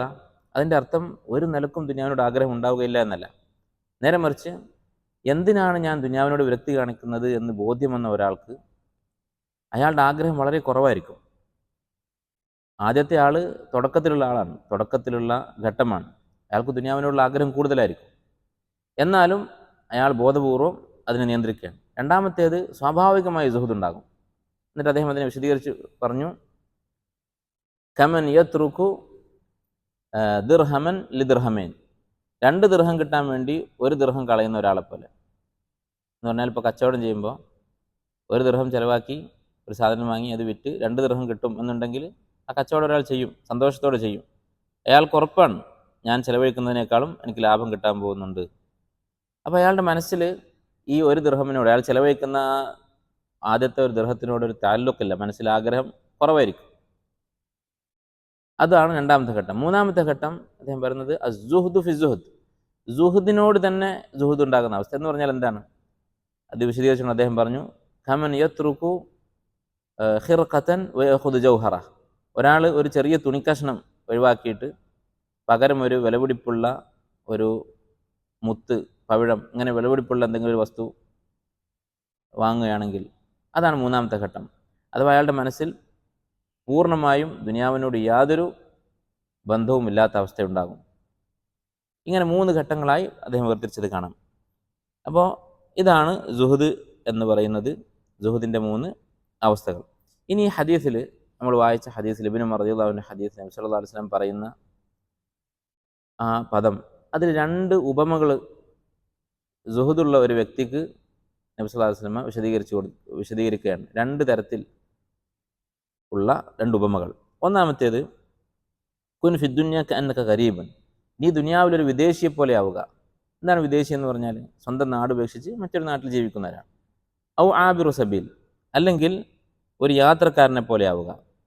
ഇങ്ങനെ 2 ഉപമ നബി സല്ലല്ലാഹു അലൈഹി വസല്ലം പറഞ്ഞു, സാഹിദായ ദുനിയാവിൽ വിരക്തിയുള്ള ഒരാളുടെ അവസ്ഥ വിശദീകരിക്കാൻ വേണ്ടി. അതിന് 2ൻ്റെയും ഇടയിൽ ഔ എന്നാണ് പറയുന്നത്, ഗരീബുൻ ഔ ആബിറു സബീൽ, ഒന്നുകിൽ ഒരു വിദേശിയെ പോലെ അല്ലെങ്കിൽ ഒരു യാത്രക്കാരനെ പോലെ. അറബി ഭാഷയിൽ ഔ എന്ന് പറയുന്ന വാക്കിന് 2-3 അർത്ഥങ്ങളുണ്ട്. ഒന്ന്, ഷക്ക്, ഒരു സംശയം അറിയിക്കാൻ വേണ്ടി ഔ എന്നുള്ള വാക്ക് ഉപയോഗിക്കും. ഉദാഹരണത്തിന് ഒരാൾ പറയാണ്, എന്നെ സന്ദർശിക്കാൻ വേണ്ടി 2 ആളുകൾ വന്നു, അപ്പോൾ ആരാണെന്ന് ഓർമ്മയില്ല, അപ്പോൾ എന്ത് പറയും? സെയ്ദുൻ ഔ അമർ, ഒന്നുകിൽ സെയ്ദ് അല്ലെങ്കിൽ അമർ, അതിനുവേണ്ടി ഔ എന്ന് ഉപയോഗിക്കും. അതല്ലെങ്കിൽ തഖീറിന് വേണ്ടി, തഖീർ എന്ന് പറഞ്ഞാൽ 2 ഓപ്ഷൻ കൊടുക്കാൻ വേണ്ടി, ഒന്നുകിൽ ഇത് ചെയ്യുക അല്ലെങ്കിൽ മറ്റേത് ചെയ്യുക എന്ന് പറയാൻ വേണ്ടി. ഒന്നുകിൽ നോമ്പ് നോൽക്കുക അല്ലെങ്കിൽ അടിമയെ മോചിപ്പിക്കുക, കഫാറത്ത് പ്രായശ്ചിത്തമായിട്ട് പഠിപ്പിച്ചിട്ടുള്ള കാര്യമാണ്. അപ്പോൾ ഇങ്ങനെ 2 കാര്യങ്ങൾ ഏതെങ്കിലും ഒന്ന് ചെയ്യുക എന്നതിന് ഔ എന്ന് ഉപയോഗിക്കും. ചില പണ്ഡിതന്മാർ ഈ ഹദീസിൻ്റെ ഉദ്ദേശം ഈ പറഞ്ഞ കാര്യമാണ്, തഖീറാണ് എന്ന് പറഞ്ഞത് കാണാം. ശക്കല്ല എന്നുള്ള കാര്യം വ്യക്തമാണ്. നബി സല്ലല്ലാഹു അലൈഹി വസല്ലമക്ക് ദീൻ ആയി പഠിപ്പിക്കുന്ന കാര്യങ്ങളിൽ ഒരു സംശയം ഉണ്ടാവുകയില്ല. അപ്പോൾ തഖീറാണ്, ഒന്നുകിൽ ഒരു വിദേശിയെ പോലെ ആവുക അല്ലെങ്കിൽ ഒരു യാത്രക്കാരനെ പോലെ ആവുക എന്നാണ് നബി സല്ലല്ലാഹു അലൈഹി വസല്ലം പറഞ്ഞത് എന്ന് ചില പണ്ഡിതന്മാർ വിശദീകരിച്ചിട്ടുണ്ട്. പക്ഷേ ഹാഫിദ് ഇബ്നു ഹജർ റഹിമഹുല്ലാ പറയുന്നത് വേറെ അർത്ഥമുണ്ട് ഔ എന്നുള്ള വാക്കിന്. അതെന്താണ്? ബൽ എന്നുള്ള അർത്ഥം. ബൽ എന്ന് പറഞ്ഞാൽ ആദ്യം പറഞ്ഞതല്ല, നേരെ മറിച്ച് ഇങ്ങനെയാണ് ആവേണ്ടത്. അത് ഗരീബുൻ ഔ ആബിറു സബീൽ, ഒരു വിദേശിയെ പോലെ ആവുക എന്നല്ല, അതിനേക്കാൾ കൂടുതൽ ഒരു യാത്രക്കാരനെ പോലെ ആവുക, അതാണ് കൂടുതൽ വേണ്ടത്, അതാണ് കൂടുതൽ നല്ലത് എന്നർത്ഥത്തിൽ ഔ എന്ന് അങ്ങനെ ഉപയോഗിക്കാൻ പറ്റും അറബി ഭാഷയിൽ. അതാണ് ഉദ്ദേശിക്കുന്നതെന്നാണ് ഇബ്നു ഹജർ റഹിമഹുല്ലാ പറയുന്നത്. കാരണം എന്താണ്? യാത്രക്കാരനാണോ വിദേശിയാണോ കൂടുതൽ വിരക്തി ഉണ്ടാവുക? നമ്മളിപ്പോൾ ഈ നാട്ടിൽ ജീവിക്കുന്നു, നമ്മളിവിടെ വിദേശികളാണ്, നമ്മുടെ നാടല്ല. അങ്ങനെ ഒരു വിദേശ രാജ്യത്ത് ജീവിക്കുന്ന ഒരാൾക്ക് അയാളുടെ മനസ്സിൽ എപ്പോഴും തൻ്റെ നാടിനെ കുറിച്ചായിരിക്കും ചിന്ത. തൻ്റെ നാട്ടിൽ തൻ്റെ ബന്ധുക്കളുണ്ട്, കുടുംബമുണ്ട്, അവരെക്കുറിച്ചായിരിക്കും അയാളുടെ മനസ്സിൽ ചിന്ത ഉണ്ടാവുക. അങ്ങനെ മറ്റൊരു രാജ്യത്ത് ജീവിക്കുന്ന ഒരാൾക്ക് അവൻ ജീവിക്കുന്ന രാജ്യത്തോടുള്ള ബന്ധം കുറവായിരിക്കും. അവൻ്റെ മനസ്സിൽ എൻ്റെ സ്വന്തം രാജ്യത്തെക്കുറിച്ചും നാട്ടിലെ കുടുംബത്തെക്കുറിച്ചുമായിരിക്കും കൂടുതൽ ബന്ധമുണ്ടാവുക. ഒരു യാത്രക്കാരനാണെങ്കിലോ അവൻ യാത്ര പോയിക്കൊണ്ടിരിക്കുന്ന ആ വഴിയോടാണോ അയാൾക്ക് ബന്ധമുണ്ടാവുക, അതോ താൻ സ്വന്തം നാട്ടിലേക്ക് മടങ്ങി പോവുകയാണെങ്കിൽ, അല്ലെങ്കിൽ അവൻ ഇഷ്ടപ്പെടുന്ന ഒരു നാട്ടിലേക്ക് പോവുകയാണെങ്കിൽ ആ ലക്ഷ്യത്തോടായിരിക്കും അവൻ്റെ മനസ്സിൽ ബന്ധമുണ്ടാവുക, താല്പര്യമുണ്ടാവുക? സ്വാഭാവികമായിട്ടും അവൻ്റെ ലക്ഷ്യത്തോടായിരിക്കും. ഈ യാത്രക്കാരനായിരിക്കുമോ അതോ വിദേശിക്കായിരിക്കുമോ അവൻ നിൽക്കുന്ന സ്ഥലം? യാത്രക്കാരനാണെങ്കിൽ അവൻ്റെ വഴി, വിദേശിയാണെങ്കിൽ അവൻ നിലവിൽ താമസിക്കുന്ന രാജ്യം, അതിനോട് താല്പര്യം കുറവ് ആർക്കായിരിക്കും കൂടുതൽ?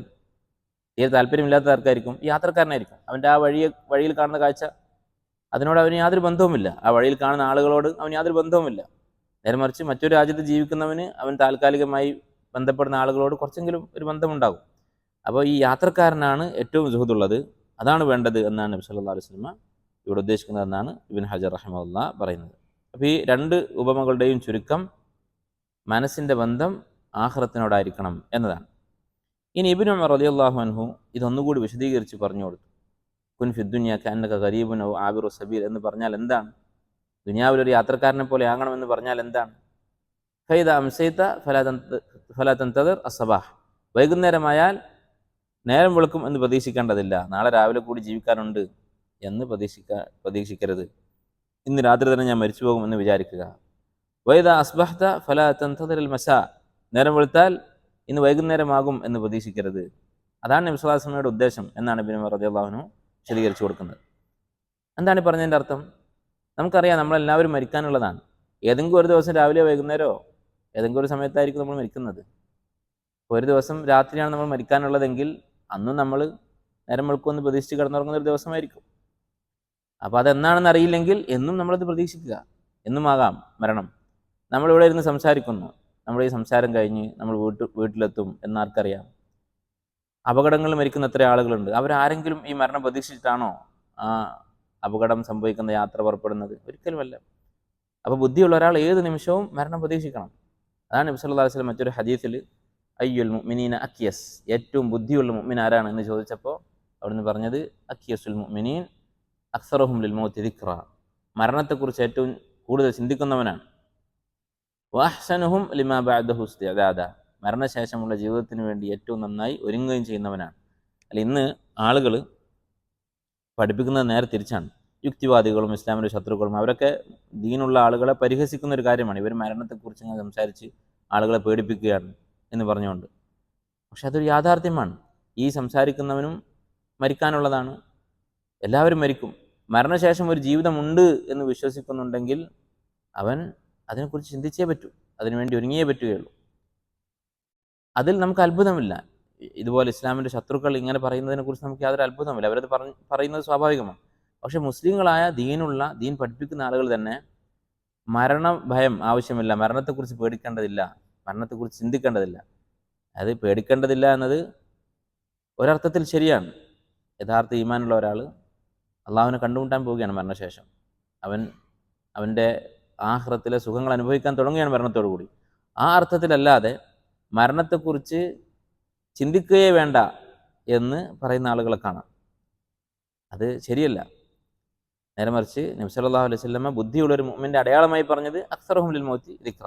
അതുപോലെ തന്നെ സൂറുൽ ഖുബൂർ, നിങ്ങൾ ഖബർ സന്ദർശിക്കുക, ഫഇന്നഹാ തുദക്കിറുക്കും അൽ ആഖിറ, അത് ആഖിറത്തിനെ കുറിച്ച് ചിന്തയുണ്ടാക്കും എന്ന് നബി സല്ലല്ലാഹു അലൈഹി വസല്ലം പറഞ്ഞു. അപ്പോൾ മരണത്തെക്കുറിച്ചും ആഖിറത്തിനെ കുറിച്ചും ചിന്തിക്കുന്നവനാണ് യഥാർത്ഥത്തിൽ ബുദ്ധിമാൻ. അതാണ് ഇബ്നു ഉമർ റളിയല്ലാഹു അൻഹു പറഞ്ഞത്. ഓരോ ദിവസവും നേരം വെളുത്താൽ ഇന്ന് ഞാൻ മരിക്കാൻ സാധ്യതയുണ്ട് എന്ന് വിചാരിക്കുക, വൈകുന്നേരമായാൽ നേരം വെളുക്കുന്നതിന് മുമ്പ് ഞാൻ മരിക്കാൻ സാധ്യതയുണ്ട് എന്ന് വിചാരിക്കുക. സഹാബത്ത് അങ്ങനെയായിരുന്നു.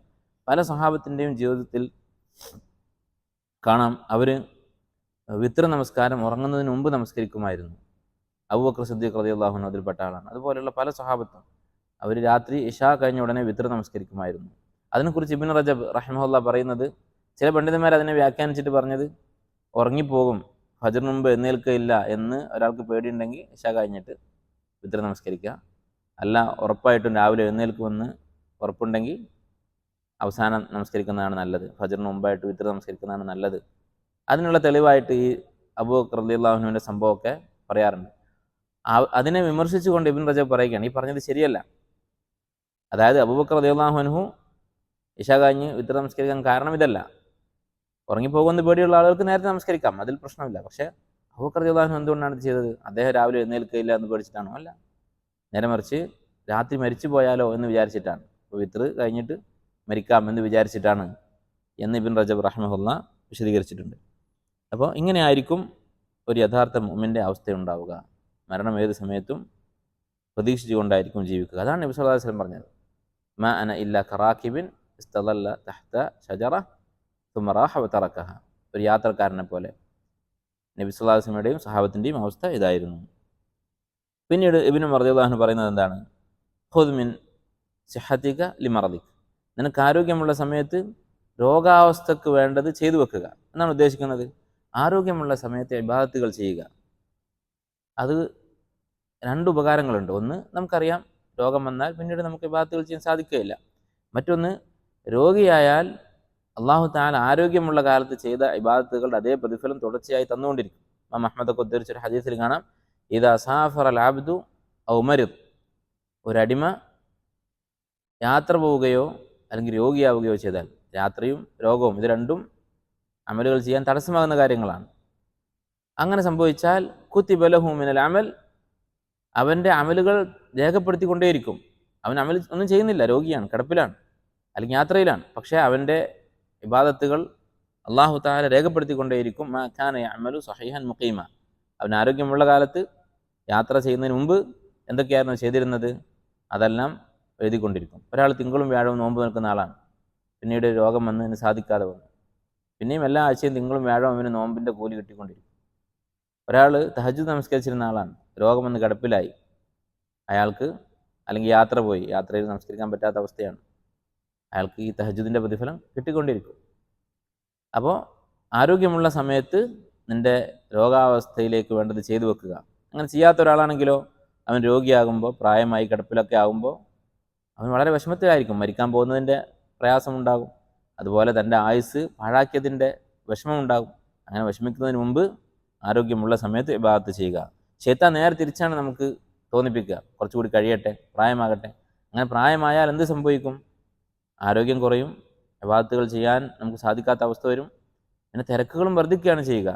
നമ്മുടെ ഷവാഗിൽ നമ്മെ ശ്രദ്ധ തെറ്റിക്കുന്ന കാര്യങ്ങൾ അത് വർദ്ധിക്കുകയാണ് ചെയ്യുക. ഹഫ്സ ബിൻത് സീരീൻ റഹിമഹല്ലാ എന്ന് പറയുന്ന താബിഇയായ ഒരു സ്ത്രീ, ഒരു വലിയ ആലിമായിരുന്നു, അതുപോലെ സഹാബത്തിൻ്റെ അടുത്ത് നിന്ന് ദീൻ പഠിച്ചിട്ടുള്ള ആളാണ്. നിങ്ങൾ മുഹമ്മദ് ബിൻ സീരീൻ റഹിമഹുല്ലായെ പറ്റി കേട്ടിട്ടുണ്ടാകും. മുഹമ്മദ് ബിൻ സീരീൻ്റെ സഹോദരിയാണ്. മുഹമ്മദ് ബിൻ സീരീൻ റഹിമഹുല്ലാ ഇവരിൽ നിന്ന് ഹദീസുകൾ റിപ്പോർട്ട് ചെയ്തിട്ടുണ്ട്. അങ്ങനെയുള്ള വലിയ ആബിദത്തും അതുപോലെ തന്നെ ആലിമത്തും ഒക്കെ ആയിട്ടുള്ള സ്ത്രീയാണ്.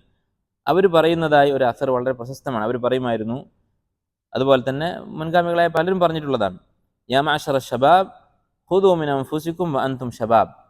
നിങ്ങൾ യുവാക്കളായിരിക്കുമ്പോൾ നിങ്ങൾക്ക് വേണ്ടത് നിങ്ങൾ ചെയ്തു വെച്ചുകൊള്ളുക.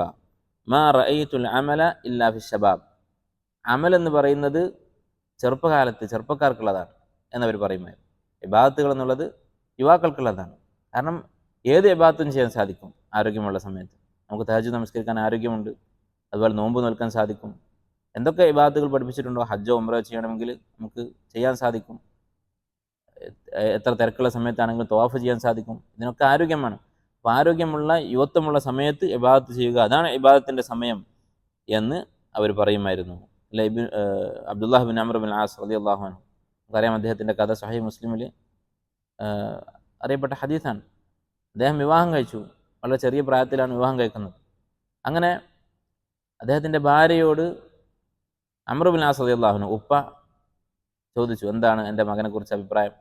പറഞ്ഞു, നല്ല അഭിപ്രായം തന്നെയാണ്, പക്ഷേ അദ്ദേഹം ഇബാദത്തിൽ മുഴുകിയാണ് ജീവിക്കുന്നത്, രാത്രി മുഴുവൻ നമസ്കാരമാണ്, ഞങ്ങൾ ഇതുവരെ ഒരുമിച്ച് കിടന്നുറങ്ങിയിട്ടില്ല എന്ന് പറഞ്ഞു. അപ്പോൾ അംർ ബിൻ ആസ് നബി സ്വല്ലല്ലാഹു അലൈഹി വസല്ലമയോട് പരാതി പറയുകയും നബി സ്വല്ലല്ലാഹു അലൈഹി വസല്ലമ ഉപദേശിച്ചു. ആ അറിയപ്പെട്ട ഹദീസ്, അതിൽ അദ്ദേഹം പറയുന്നൊരു വാക്കുണ്ട്, എന്താണ്? നബി സ്വല്ലല്ലാഹു അലൈഹി വസല്ലമ കുറച്ച് കുറക്കാൻ പറഞ്ഞപ്പോൾ, ഇബാദത്ത് കുറച്ച് കുറക്കാൻ പറഞ്ഞപ്പോൾ Abdullah bin Amr bin as റളിയല്ലാഹു അൻഹു പറഞ്ഞത് എന്താണ്? യാ റസൂലല്ലാഹ് ദഅനി അതമത്ത ബിശബാബി. ഞാൻ എൻ്റെ യുവത്വം ആസ്വദിക്കട്ടെ എന്നാണ് അദ്ദേഹം പറഞ്ഞത്. അപ്പോൾ ഇബാദത്ത് എന്ന് പറയുന്നത്, നമസ്കാരവും നോമ്പൊക്കെ എന്ന് പറഞ്ഞത്, അത് ആഖിറത്തിലേക്ക് വേണ്ടി നമ്മൾ എടുത്തു വെക്കുകയും നമ്മുടെ പ്രായവും രോഗവും ഒക്കെ ആകുന്ന അവസ്ഥ വരുന്നതിന് മുമ്പായി നമ്മുടെ രക്ഷയ്ക്ക് വേണ്ടി നമ്മൾ ചെയ്യേണ്ട ബാധ്യതകളാണ് എന്നതോടൊപ്പം തന്നെ അത് ആസ്വാദികരമായൊരു കാര്യവുമാണ്. അല്ലെ, പലപ്പോഴും ഇതിന് തടസ്സം എന്താണ്? ശരിയാണ്, പറഞ്ഞതൊക്കെ ശരിയാണ്, ഇബാദത്ത് ചെയ്യാനുള്ള സമയം യുവത്വം തന്നെയാണ്. പക്ഷേ യുവത്വത്തിൽ നമുക്ക് ആസ്വാദനങ്ങളുണ്ട്, അതിനിത് തടസ്സമാണ് എന്നായിരിക്കും ചിലപ്പോൾ പലർക്കും തോന്നുക, അല്ലെങ്കിൽ ശൈത്താൻ തോന്നിപ്പിക്കുക. പക്ഷേ യഥാർത്ഥത്തിൽ ഏറ്റവും നല്ല ആസ്വാദനവും ഇബാദത്തുകൾ തന്നെയാണ്. അതുകൊണ്ടാണ് അല്ലെ ചില ആൾക്കാർക്ക് സംശയം തോന്നാറും ചോദിക്കാറൊക്കെ ഉണ്ട്. ചില ഹദീസുകളിലും അതുപോലെ തന്നെ ഹദീസുകളിലല്ല, ചില ആസാറുകളിൽ കാണാം, ചില സഹാബത്തും മറ്റുമൊക്കെ ഖബറിൽ നമസ്കരിച്ചിരുന്നതായി. ഖബറിൽ വെച്ച് ബർസഖിയ ജീവിതത്തിൽ അവർ നമസ്കരിച്ചതായി ചില അസറുകളൊക്കെ കാണാൻ സാധിക്കും. അതുപോലെ തന്നെ സ്വർഗത്തിൽ തസ്ബീഹ്, സ്വർഗാവകാശികൾ തസ്ബീഹ് ചൊല്ലിക്കൊണ്ടിരിക്കുമെന്ന് ഹദീസിൽ വന്നിട്ടുണ്ട്. അപ്പം മരണത്തോടുകൂടി തക്ലീഫ് അവസാനിച്ചല്ലോ, പിന്നെ എന്തിനാണ് ഖബറിൽ നമസ്കരിക്കുന്നത്? അതുപോലെ സ്വർഗത്തിൽ എന്തിനാണ് തസ്ബീഹ്? അതിന് ഉലമാക്കൾ പറയുന്നത്, ഈ ഇബാദത്തുകൾ എന്ന് പറയുന്നത് അത് തക്ലീഫല്ല, തക്ലീഫ് അവസാനിച്ചു, അഥവാ പ്രതിഫലവും ശിക്ഷയും കിട്ടാൻ കാരണമാകുന്ന അമലുകൾ അത് മരണത്തോടുകൂടി അവസാനിച്ചു. ഖബറിൽ ചെയ്യുന്ന കാര്യങ്ങൾക്കൊന്നും പിന്നെ പ്രതിഫലമോ ശിക്ഷയോ ഇല്ല. പക്ഷേ ഇബാദത്തുകൾ എന്താണ്? അത് തക്ലീഫ് മാത്രമല്ല, അത് ഒരു ആസ്വാദനം കൂടിയാണ്.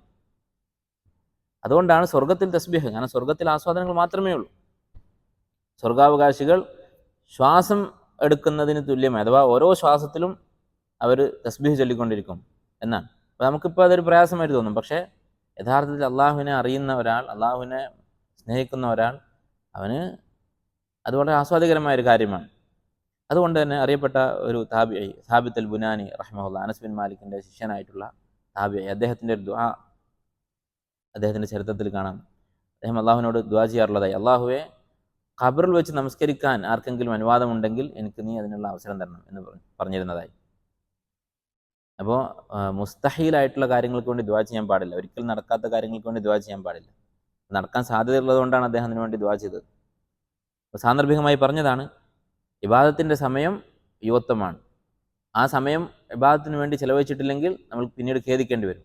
അതിന് തടസ്സമായി നമുക്ക് തോന്നുന്നത് എന്തെങ്കിലും ആസ്വാദനങ്ങളാണെങ്കിൽ അതുകൂടി മനസ്സിലാക്കുക, ഏറ്റവും നല്ല ആസ്വാദനവും ഇബാദത്തുകൾ തന്നെയാണ്. ഇമാം അഹ്മദ് റഹിമഹുല്ലാ പറഞ്ഞതായി കാണാം അദ്ദേഹത്തിൻ്റെ ചരിത്രത്തിൽ. അദ്ദേഹം പറഞ്ഞു, മാ ശബ്ബഹ്തു അശ്ശബാബ ഇല്ലാ ബിശൈഇൻ കാന ഫീ കുമ്മി സുമ്മ സഖത്ത്. യുവത്വം എന്ന് പറയുന്നത് എൻ്റെ പോക്കറ്റിൽ ഞാൻ വെച്ചിരുന്ന ഒരു വസ്തു. പണ്ട് കാലത്ത് പോക്കറ്റ് എന്ന് പറയുന്നത്, കുമ്മ് എന്ന് പറഞ്ഞാൽ ശരിക്കും കൈയിൻ്റെ കുപ്പായത്തിൻ്റെ ഈ ഭാഗത്തിനാണ് കുമ്മ് എന്ന് പറയാം. അപ്പോൾ അള്ളാഹു ആലം പണ്ട് കാലത്ത് ഈ ഇന്നത്തെ പോലെ പോക്കറ്റൊന്നും വെക്കാനുള്ള സംവിധാനം ഇല്ലാത്തതുകൊണ്ടായിരിക്കും അവർ ഈ കുപ്പായത്തിൻ്റെ കയ്യിലായിരിക്കും വസ്തുക്കളൊക്കെ വെക്കുക. എന്തെങ്കിലും സാധനം കൊണ്ടുപോകാനുണ്ടെങ്കിൽ അത് വെച്ചിട്ട് മടക്കി വെക്കും. അങ്ങനെ ഒരു വസ്തു ഞാനിങ്ങനെ കൊണ്ട് നടക്കുകയായിരുന്നു. സുമ്മ സഖത്ത്, പിന്നീട് അത് എൻ്റെ കയ്യിൽ നിന്ന് വീണുപോയി. വീണു പോകാനുള്ള സാധ്യത ഉണ്ട്, കാരണം പോക്കറ്റല്ല. അങ്ങനെ ഒരു സാധനം കൈ പിടിച്ച് പെട്ടെന്ന് വീണു പോയതുപോലെയാണ് എനിക്ക് യുവത്വത്തെക്കുറിച്ച് തോന്നുന്നത് എന്ന് അദ്ദേഹം പ്രായമായതിനു ശേഷം പറയുമായിരുന്നു. അതായത് കുറച്ച് കാലം മാത്രം, എപ്പോഴാണ് എനിക്ക് പ്രായമായത് എന്ന് അറിയാത്തൊരവസ്ഥ. പെട്ടെന്ന് നമുക്ക് നഷ്ടപ്പെട്ടു പോകുന്നൊരു വസ്തുവാണ്, ഒരു അനുഗ്രഹമാണ് യുവത്വം എന്ന് പറയുന്നത്. അത് ഇബാദത്തിന് വേണ്ടി ചെലവഴിക്കുക എന്നതുകൂടി ഈ ഹദീസിൽ നിന്ന് മനസ്സിലാക്കാം. അതാണ് ഹഫ്സ ബിൻത് സീരീൻ റഹിമഹല്ലാ പറഞ്ഞിട്ടുള്ളത്. അതുപോലെ നബി സല്ലല്ലാഹു അലൈഹി വസല്ലം ഇക്കാര്യം പറഞ്ഞിട്ടുണ്ട്. ഒരു ഹദീസിൽ കാണാം, ഇഖ്തനിം ഖംസൻ ഖബ്ല ഖംസ്, 5 കാര്യങ്ങൾക്ക് മുമ്പായി മറ്റ്5 കാര്യങ്ങൾ ഉപയോഗപ്പെടുത്തുക. ശബാബക ഖബ്ല ഹറമിക്, വാർദ്ധക്യം വരുന്നതിന് മുമ്പ് യുവത്വം ഉപയോഗപ്പെടുത്തുക. വസിഹതക ഖബ്ല സഖമിക്, രോഗം വരുന്നതിന് മുമ്പ് ആരോഗ്യം ഉപയോഗപ്പെടുത്തുക. വഗിനാക ഖബ്ല ഫഖരിക്, ദാരിദ്ര്യം വരുന്നതിന് മുമ്പ് സമ്പത്തുള്ള അവസ്ഥ ഉപയോഗപ്പെടുത്തുക. വഫറാഗക ഖബ്ല ശുഗ്ലിക്, തിരക്ക് പിടിക്കുന്നതിന് മുമ്പ് ഒഴിവ് സമയം ഉപയോഗപ്പെടുത്തുക. വഹയാതക ഖബ്ല മൗതി, മരണത്തിന് മുമ്പായി ജീവിതം ഉപയോഗപ്പെടുത്തുക. ഈ ആശയം ഇത് നിരവധി ഹദീസുകൾ വന്നിട്ടുള്ളതാണ്. അതുപോലെ തന്നെ മുൻഗാമികളായ പണ്ഡിതന്മാർ ആവർത്തിച്ച് പറഞ്ഞിട്ടുള്ളതാണ്. അറിയപ്പെട്ട ഒരു കവിത, ഇമാം ഇബ്നുൽ വർദി റഹിമഹുല്ലാ എന്ന് പറയുന്ന ഒരു ആലിം, ഷാഫി മദബുകാരനായ വലിയൊരു പണ്ഡിതനാണ്, അബൂ ഹഫ്സ് ഉമർ ഇബിൻ മുളഫർ ഇബിൻ അൽ വർദി റഹിമഹുല്ലാ. അദ്ദേഹത്തിൻ്റെ അറിയപ്പെട്ട ഒരു കവിതയുണ്ട്, ലാമിയത്തു ഇബ്നുൽ വർദി. ഇങ്ങനെയുള്ള കവിതകൾ വളരെ അർത്ഥവത്തായ വരികളായിരിക്കും ഇതിലൊക്കെ ഉണ്ടാവുക. ഫുഖഹാക്കൾ, പണ്ഡിതന്മാർ എഴുതിയിട്ടുള്ള കവിതകൾ. അങ്ങനെയുള്ള കവിതകൾ വായിക്കണം, അറബി ഭാഷ പഠിക്കാനും സഹായിക്കും. ഇത്തരം കവിതകൾ വളരെ നല്ല ഉപയോഗപ്രദമായ വാക്കുകൾ അതിലുണ്ടാകും. അറബി ഭാഷ പഠിക്കുമ്പോൾ നമുക്ക് എപ്പോഴും ഉപയോഗപ്പെടുന്ന, കിതാബുകളൊക്കെ വായിക്കാൻ സഹായിക്കുന്ന, എല്ലാ കിതാബിലും ആവർത്തിച്ച് വരുന്ന വാക്കുകളായിരിക്കും ഉണ്ടാവുക ഇത്തരം പണ്ഡിതന്മാരുടെ കവിതകൾ. അപ്പോൾ അദ്ദേഹം എഴുതിയ കവിതയാണ് ലാമി എന്ന് പറയുന്നത്. വളരെ അറിയപ്പെട്ടൊരു കവിതയാണ്. ഇതിൽ ഓരോ വരികളും പിൽക്കാലത്ത് ഓരോ പഴഞ്ചൊല്ലൊക്കെ പോലെ ആയി മാറിയിട്ടുണ്ട്.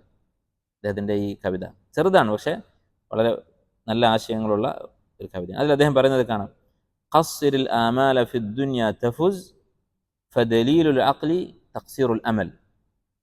ഖസ്സിറിൽ ആമാല ഫിദ്ദുനിയ, ദുനിയാവിലെ നിൻ്റെ സ്വപ്നങ്ങൾ നിയന്ത്രിക്കുക, ദുനിയാവിലെ ആഗ്രഹങ്ങൾ നിയന്ത്രിക്കുക. അല്ലെ, ഇത്ര വയസ്സാകുമ്പോൾ ഞാൻ ഇങ്ങനെ ചെയ്യും, ഇത്ര വയസ്സാകുമ്പോൾ ഇങ്ങനെ ചെയ്യും, സമ്പാദിക്കും, അങ്ങനെയുള്ള പദ്ധതികൾ ആവാം, പക്ഷേ അത് കുറച്ച് നിയന്ത്രിക്കുക.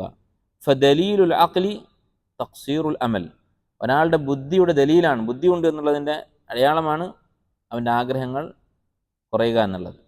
ആഗ്രഹങ്ങൾ ഉണ്ടായിക്കോട്ടെ, പക്ഷേ അതിനിടക്ക് ഞാൻ ഏത് നിമിഷവും മരിക്കാം എന്നുകൂടി അതിൻ്റെ കൂടെ മനസ്സിലാക്കണം. അതിനനുസരിച്ചുള്ളൊരു പ്ലാൻ കൂടി വേണം. ദുനിയാവിൽ ജീവിക്കാൻ വേണ്ട കാര്യങ്ങളൊക്കെ പ്ലാൻ ചെയ്യുമ്പോൾ അതിൻ്റെ ഇടയിൽ ഇന്ന് തന്നെ മരിച്ചു പോയാൽ രക്ഷപ്പെടാനുള്ള വഴി കൂടി അതുകൂടി ഈ പ്ലാനിൽ ഉൾപ്പെടുത്തണം. അതാണ് തഖ്സീറുൽ അമൽ എന്നതുകൊണ്ട് ഉദ്ദേശിക്കുന്നത്.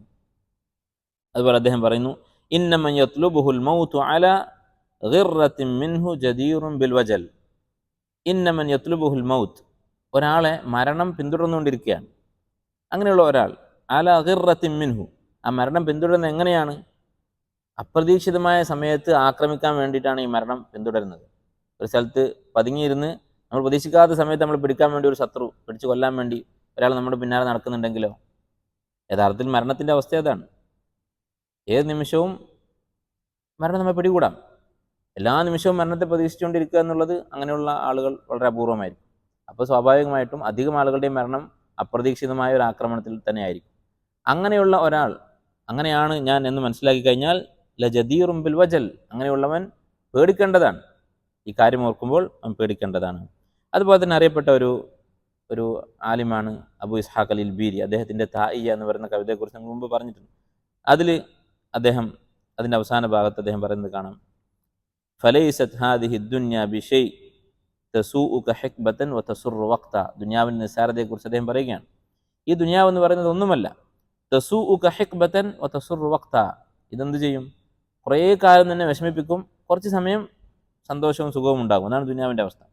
വഗായതുഹ ഇദാ ഫക്കർത ഫീഹ, ഈ ദുനിയാവിൻ്റെ അവസ്ഥ എന്ന് പറയുന്നത് നീ ആഴത്തിൽ ചിന്തിക്കുകയാണെങ്കിൽ എന്തുമാത്രമാണ്, കഫൈഇക ഔ കഹിൽമിക ഇദ് ഹലംത, കഫൈഇക ഔ കഹുൽമിക ഇദ് ഹലംത, നിന്റെ നിഴൽ പോലെ അല്ലെങ്കിൽ ഒരു സ്വപ്നം പോലെയാണ് ദുനിയാവെന്ന് പറയുന്നത്. സുജിൻത ബിഹ വ അൻത ലഹ മുഹിബ്ബുൻ ഫകൈഫ തുഹിബ്ബു മാ ഫീഹ സുജിൻത. ഈ ദുനിയാവ് അതൊരു ജയിലാണ്, എന്നെ ഒരു ജയിലിലിട്ടിരിക്കുകയാണ് ദുനിയാവ് എന്ന് പറയുന്നത്. എന്നാൽ വ അൻത ലഹ മുഹിബ്ബുൻ, ദുനിയാവിനെ നീ സ്നേഹിക്കുന്നു. ഫകൈഫ തുഹിബ്ബു മാ ഫീഹ സുജിൻത, നിന്നെ ഒരു ജയിലിലിട്ടിട്ട് ആ ജയിലിനെ നീ സ്നേഹിക്കുക എന്ന് പറയുന്നത് എങ്ങനെ ശരിയാകും? അല്ല, ദുനിയാവിൻ്റെ ഉപമയായി നബി സ്വല്ലല്ലാഹു അലൈഹി വസല്ലം പറഞ്ഞിട്ടുള്ളതാണ്, ദുനിയ സിജുനുൽ മുഅ്മിൻ, ഒരു മുഅ്മിൻ്റെ ജയിലാണ് ദുനിയാവെന്ന് പറയുന്നത്. വജന്നത്തുൽ കാഫിർ, കാഫിറിന് സ്വർഗമാണ്. കാരണം ഹറാമും ഹലാലുമില്ല, അവൻ തോന്നിയത് ചെയ്യാം. മുഅ്മിനായ ഒരു മനുഷ്യന് ദുനിയാവ് യഥാർത്ഥത്തിൽ ഒരു ജയിലാണ്. വതുത്ഇമുക അത്ത്വആമ വഅൻ ഖരീബിൻ സതത്അമു മിൻക മാ ഫീഹ തഇംത. ഞാൻ പറയുകയാണ്, നോക്കൂ നിങ്ങൾ ഈ കവിതയിൽ ഇതിൻ്റെ ഒരു പ്രത്യേകത, ഈ അബൂ ഇസ്ഹാഖ് അൽ ഇൽബീരിയുടെ കവിത താഇയ്യ വായിച്ചാൽ മനസ്സിലാവും. അതിലുള്ള വാക്കുകൾ നമുക്കറിയാത്തൊരു വാക്കും അതിലുണ്ടാവില്ല. നമുക്കെന്ന് പറഞ്ഞാൽ ഖുർആൻ ഓതുന്ന ഒരു സാധാരണ മുസ്ലിമായ ഒരാൾക്ക് അറിയുന്ന വാക്കുകളെ അതിലുണ്ടാവും. പക്ഷേ ഒരാൾക്ക് അതുപോലെ ഒരു കവിത എഴുതാൻ സാധിക്കുകയില്ല. അങ്ങനെയുള്ള സാഹിത്യത്തിനാണ് അസ്സഹ്ലുൽ മുംതനി എന്ന് പറയുക അറബിയിൽ. എന്താണ് സഹലുൽ മുംതനി എന്ന് പറഞ്ഞാൽ? സഹൽ എന്ന് പറഞ്ഞാൽ എളുപ്പമാണ്, വാക്കുകളൊക്കെ ലളിതമാണ്, എല്ലാവർക്കും അറിയുന്ന വാക്കുകളൊക്കെ തന്നെയാണ്. പക്ഷേ മുംതനി, അതുപോലെ ഒന്ന് എഴുതാൻ ശ്രമിച്ചാൽ സാധിക്കുകയില്ല. അങ്ങനെയുള്ള കവിതകൾക്കും അതുപോലെ ഗദ്യരൂപത്തിലുള്ള സാഹിത്യങ്ങൾക്കും ഒക്കെ പറയുന്നതാണ് അസ്സഹ്ലുൽ മുംതനി. അതിൽപ്പെട്ടതാണ് താഇയ്യത്തുൽ ഇൽബീരി എന്ന് പറയുന്നത്. അപ്പോൾ ഇതിൽ നോക്കൂ, വതുത്ഇമുക അത്ത്വആമ വഅൻ ഖരീബിൻ സതത്അമു മിൻക മാ ഫീഹ തഇംത. തആം എന്ന് പറഞ്ഞാൽ എല്ലാവർക്കും അറിയാം, എന്താണ്? ഭക്ഷണം. തഇമ ഭക്ഷണം കഴിച്ചു, ഖരീബ് എന്ന് പറഞ്ഞാൽ അടുത്ത്. ഈ വരിയിലുള്ള എല്ലാ വാക്കുകളും അറിയാം, പക്ഷേ വലിയൊരാശയം അദ്ദേഹം ഈ ലളിതമായ വാക്കുകൾ കൊണ്ട് പറഞ്ഞിരിക്കുകയാണ്. എന്താണ് പറയുന്നത്? വതുത്ഇമുക അത്ത്വആം, ഈ ദുനിയാവ് നിനക്ക് ഭക്ഷണം തരും, അല്ലേ? ദുനിയാവിൽ നിന്നാണ് നമ്മൾ എടുത്ത് ഭക്ഷിക്കുന്നത്. വഅൻ ഖരീബിൻ, വളരെ അടുത്ത് തന്നെ, അഥവാ അധികം വൈകാതെ തന്നെ, സതത്അമു മിൻക മാ ഫീഹ തഇംത, ഈ ദുനിയാവിൽ നിന്ന് നീ കഴിച്ചതൊക്കെ ദുനിയാവ് തിരിച്ചു തിന്നും, എന്നാൽ അടുത്ത് തന്നെ മരിച്ച് മണ്ണാകുമെന്നർത്ഥം.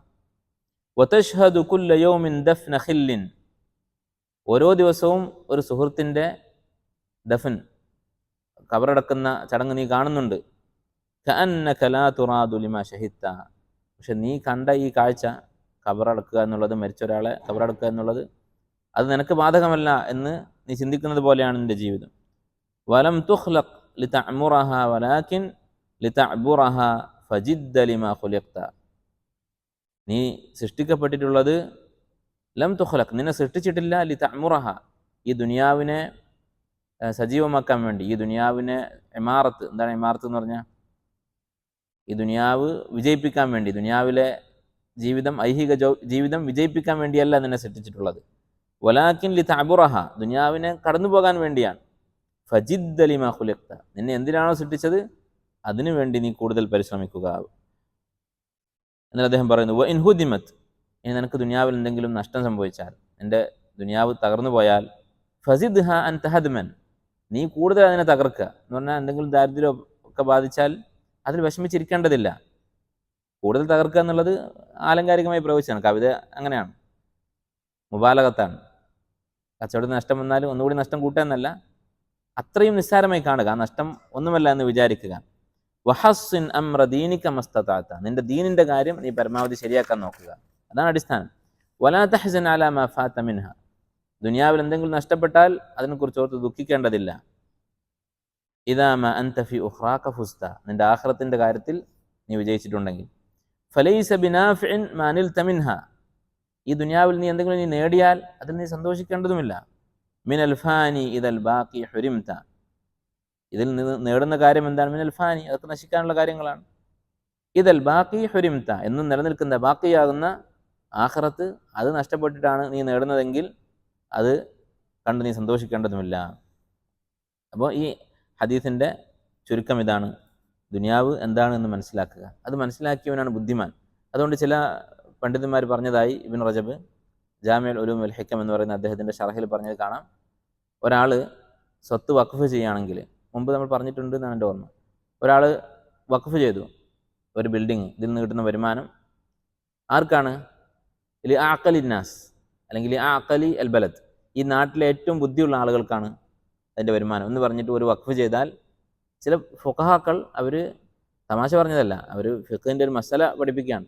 ആർക്കാണ് അവിടെ ആ വഖഫ് അതിൻ്റെ മുതൽ കൊടുക്കേണ്ടത്? ആ നാട്ടിലെ സാഹിത്യങ്ങളായിട്ടുള്ള ദുനിയാവിൽ വിരക്തിയോടുകൂടി ജീവിക്കുന്ന ആളുകൾക്കാണ് കൊടുക്കേണ്ടത്, കാരണം അവരാണ് ഏറ്റവും ബുദ്ധിമാന്മാർ എന്ന് പറഞ്ഞതായി ഇബ്നു റജബ് റഹിമഹുല്ലാഹ് ഉദ്ധരിച്ചത് കാണാൻ സാധിക്കും. അതാണ് ബുദ്ധി. കാരണം ഇമാം ഖുർത്തുബി റഹിമഹുല്ലാഹ് സൂറത്ത് അൽ ആലയുടെ തഫ്സീറിൽ പറയുന്നത് കാണാം, വലൽ ആഖിറത്തു ഖൈറുൻ വഅബ്ഖ എന്നുള്ള ആയത്തിൻ്റെ വിശദീകരണത്തിൽ അദ്ദേഹം പറയാണ്, ദുനിയാവ് എന്ന് പറയുന്നത് എങ്ങനെയാണ്, ദുനിയാവും ആഖിറത്തും തമ്മിലുള്ള ഉപമ അദ്ദേഹം പറയാണ്. ഒരു സ്വർണത്തിൻ്റെ ഒരു കഷ്ണം, ഇപ്പുറത്ത് ചെറിയൊരു മണ്ണിൻ്റെ ഒരു കഷ്ണം, ഒരു കല്ല്. ഈ സ്വർണ്ണ കഷ്ണം അത് ഒരു ദിവസത്തേക്കാണ് നിനക്ക് തരുന്നത്.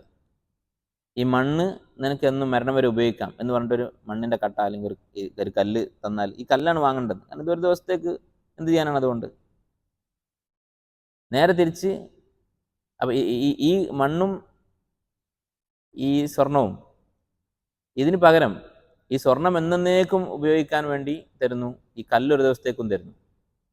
അപ്പോൾ ആദ്യം പറഞ്ഞ കേസിൽ തന്നെ സ്വർണം ഒരു ദിവസത്തേക്കും മണ്ണ് എന്നേക്കുമായിട്ട് തരികയാണെങ്കിൽ ഒരാൾ ഈ മണ്ണാണ് വാങ്ങേണ്ടത്. അവിടെ സ്വർണം വാങ്ങിയാൽ പോലും അവൻ വിഡ്ഢിയാണ്. നേരെ തിരിച്ചാണെങ്കിലോ സ്വർണം എന്നേക്കുമായിട്ട് തരുന്നു, കല്ലൊരു ദിവസത്തേക്കും തരുന്നു, എന്നാലും ഈ കല്ല് മതി എന്ന് പറഞ്ഞാലോ. അതുപോലെയാണ് വലൽ ആഖിറത്തു ഖൈറുൻ വഅബ്ഖ എന്ന് പറയുന്നത് ദുനിയാവിൻ്റെ അവസ്ഥ. ഖൈറുൻ വഅബ്ഖ, ആഖിറത്താണ് നല്ലതും എന്നൊന്ന് നിലനിൽക്കുന്നത്, ദുനിയാവ് നിസ്സാരവുമാണ്, നശിച്ചു പോകുന്നതുമാണ്. അപ്പോൾ അതാണ് യഥാർത്ഥ ബുദ്ധിമാൻ എന്ന് പറയുന്നത്. അതുകൊണ്ടാണ് നബി സ്വല്ലല്ലാഹു അലൈഹി വസല്ലം പറഞ്ഞത് അക്സറുഹും ലിൽ മൗതി ദിക്റ, മരണത്തെക്കുറിച്ച് ഏറ്റവും കൂടുതൽ ചിന്തിക്കുന്നവനാണ് അഖിയസുൽ മുഅ്മിനീൻ, ഏറ്റവും നല്ല ബുദ്ധിയുള്ള മുഅ്മിൻ എന്ന് പറയുന്നത്. അതാണ് ഈ ഹദീസിൻ്റെ ആശയം. ഇത് ഏറ്റവും കൂടുതൽ പ്രാവർത്തികമാക്കിയിട്ടുള്ള ഒരാളാണ് ഈ കിതാബ് എഴുതിയുള്ള ഹാഫിദ് നവവി റഹിമഹുല്ലാഹ്. അദ്ദേഹം സുഹുദിൻ്റെ പേരിൽ അറിയപ്പെട്ട ആളാണ്. അദ്ദേഹം ഭക്ഷണം കഴിച്ചിരുന്നത് വളരെ അപൂർവമായിട്ടായിരുന്നു എന്നാണ് പറയുന്നത്. ഉറങ്ങിയിരുന്നത് ഇരുന്നിട്ടായിരുന്നു, കിടന്നുറങ്ങുന്നത് അദ്ദേഹത്തെ കാണാറില്ല എന്നാണ് പറയുന്നത്. രാത്രി മുഴുവൻ ഇബാദത്തിലായിരിക്കും. രാത്രി മുഴുവൻ ഇബാദത്ത് ചെയ്യുക എന്നുള്ളത് സുന്നത്തല്ല, പക്ഷേ അല്പസമയം ഇരുന്നുറങ്ങുമായിരുന്നു എന്നാണ് പറയുന്നത്. അദ്ദേഹം ഇരുന്നിട്ട് അല്പസമയം ഉറങ്ങും, കിടന്നുറങ്ങുന്നത് കാണാറില്ലായിരുന്നു.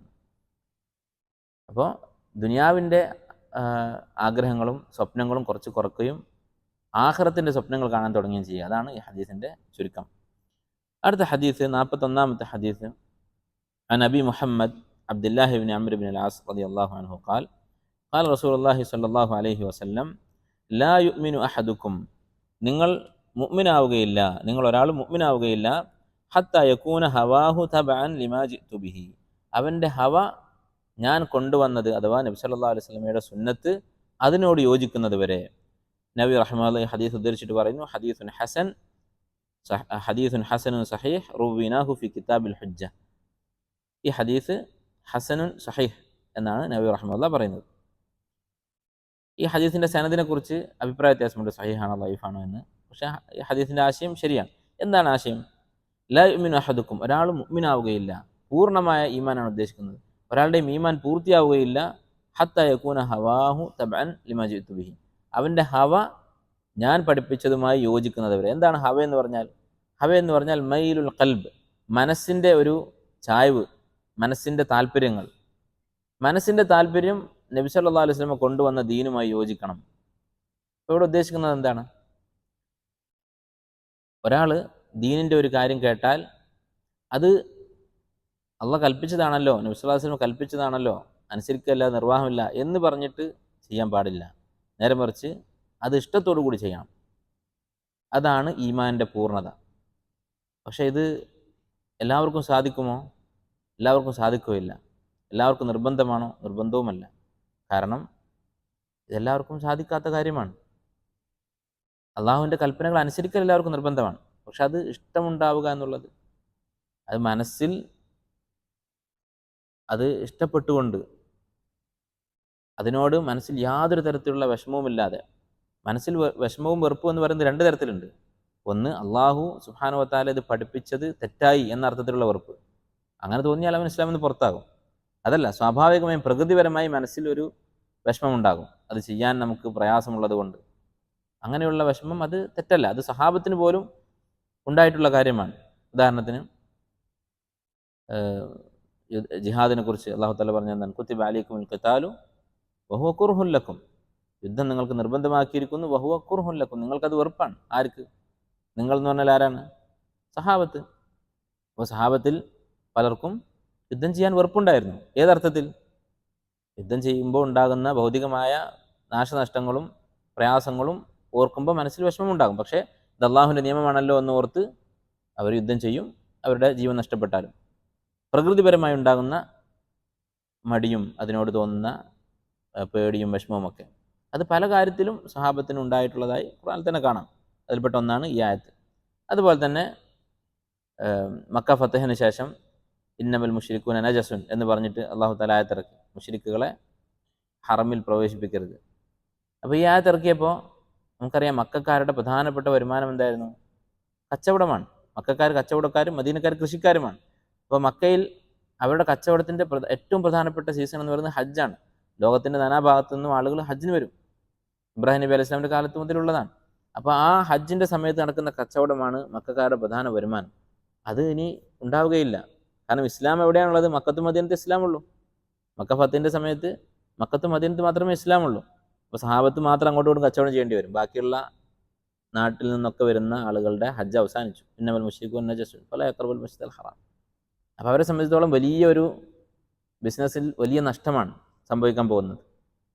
അപ്പോൾ അല്ലാഹു തആല പറഞ്ഞു, ഇൻ ഖിഫ്തും ഐലതൻ ഫസൗഫ യുഗ്നീകുമുല്ലാഹു മിൻ ഫദ്ലിഹി ഇൻഷാ.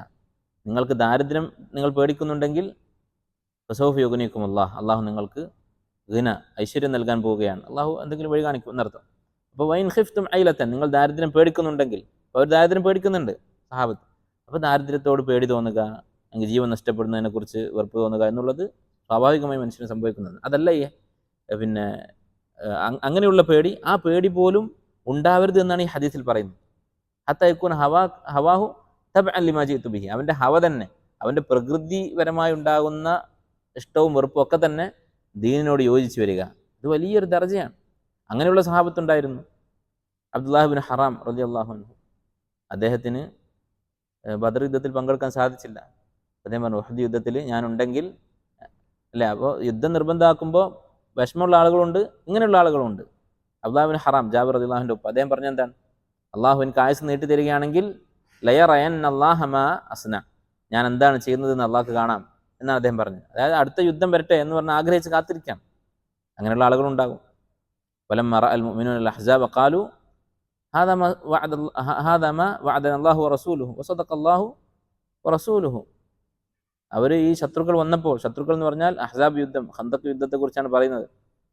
നാനാഭാഗത്തു നിന്നുള്ള ശത്രുക്കൾ, മക്കയിലെ മുശ്രിക്കുകളും മദീനയിലുള്ള യഹൂദികളും എല്ലാവരും കൂടി വന്നപ്പോൾ സഹാബത്തിൻ്റെ കൂട്ടത്തിൽപ്പെട്ട ഒരു വിഭാഗം പറഞ്ഞത് എന്താണ്? ഹാദാ മാ വഅദന അല്ലാഹു വറസൂലുഹു, ഇതാണ് അള്ളാഹും റസൂലും വാഗ്ദാനം ചെയ്തത്, ഇങ്ങനെയുള്ളൊരു അവസരം വരാനുണ്ട് എന്നാണ് പറഞ്ഞത്. സദഖ അല്ലാഹു റസൂലുഹു, ആ വാഗ്ദാനം അള്ളാഹ് പാലിച്ചിരിക്കുന്നു, അഥവാ യുദ്ധം ചെയ്യാനുള്ള അവസരം അള്ളാഹ് തന്നിരിക്കുന്നു.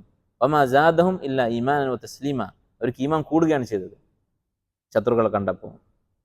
അപ്പോൾ അങ്ങനെയുള്ള ആളുകളും ഉണ്ടാകും. വയുസിറൂന അലാ അൻഫുസിഹിം വലൗ കാന ബിഹിം ഖസാസ, സദഖയെക്കുറിച്ച് പറഞ്ഞതാണ്. അൻസാരികളുടെ സദഖയെക്കുറിച്ച് അവരുടെ സ്വഭാവം എന്താണ്? യുസിറൂന അലാ അൻഫുസിഹിം, അവർ സദഖ ചെയ്യുമ്പോൾ ആവശ്യം കഴിഞ്ഞിട്ട് സദഖ ചെയ്യുമെന്നല്ല, ആവശ്യം കഴിഞ്ഞിട്ട് സദഖ ചെയ്താൽ മതി, അതാണ് ഇസ്ലാം പഠിപ്പിച്ചിട്ടുള്ളൂ. സൂറത്തുൽ ബഖറയിൽ അല്ലാഹു തആല പറഞ്ഞു, യസ്അലൂനക മാദാ യുൻഫിഖൂൻ, എന്താണ് സദഖ ചെയ്യേണ്ടതെന്ന് അവർ ചോദിക്കുന്നു. ഖുലിൽ അഫ്വ, നിങ്ങളുടെ ആവശ്യം കഴിഞ്ഞ് ബാക്കിയുള്ളത് നിങ്ങൾ സദഖ ചെയ്യുക, അതാണ് സദഖ ചെയ്യേണ്ടത്, അതാണ് സദഖ ചെയ്യാൻ കൽപ്പിച്ചിട്ടുള്ളൂ. പക്ഷെ അൻസാരികൾ എന്ത് ചെയ്യും? യുസിറൂന അലാ അൻഫുസിഹിം, അവർ സാധുക്കളായ മുഹാജിരിങ്ങളെ സ്വന്തം നഫ്സിനേക്കാൾ അവർക്ക് പ്രാധാന്യം കൊടുക്കും. വലൗ കാന ബിഹിം ഖസാസ, ഈ കൊടുക്കുന്നവൻ ദരിദ്രനാണെങ്കിൽ പോലും. അവൻ ആവശ്യക്കാരനാണെങ്കിൽ പോലും. അപ്പം അങ്ങനെയുള്ള ആളുകളുണ്ടായിരുന്നു.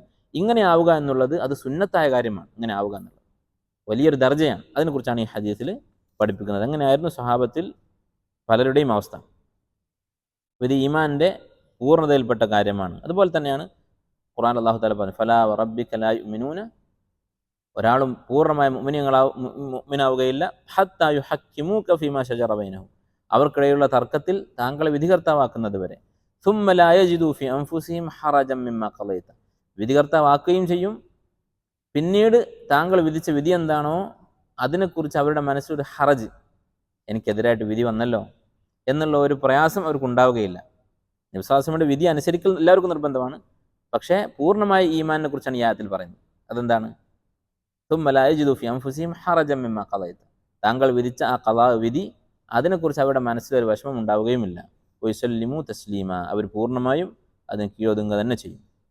അപ്പോൾ ഇതാണ് ഈ ഹദീസ് പഠിപ്പിക്കുന്ന ആശയം. ചില ഷറഹുകളിൽ ചില ആളുകൾ ഈ ഹദീസ് വിശദീകരിക്കുമ്പോൾ മറ്റൊരായത്ത് പറയാറുണ്ട്. അതെന്താണ്? വമാ കാന ലിമുഅ്മിനിൻ വലാ മുഅ്മിനത്തിൻ ഇദാ ഖദല്ലാഹു റസൂലുഹു അംറൻ അൻ യകൂന ലഹുമുൽ ഖിയറത്തു മിൻ അംരിഹിം, അള്ളാഹും റസൂലും ഒരു കാര്യം കൽപ്പിച്ചാൽ അതിൽ പിന്നെ ഒരു തെരഞ്ഞെടുപ്പ്, അത് അനുസരിക്കണോ വേണ്ടേ എന്നുള്ള ഒരു ഖിയാർ, അത് ഒരു മുഅ്മിന് ഇല്ല എന്ന് പറഞ്ഞിട്ടുള്ള ആയത്ത്.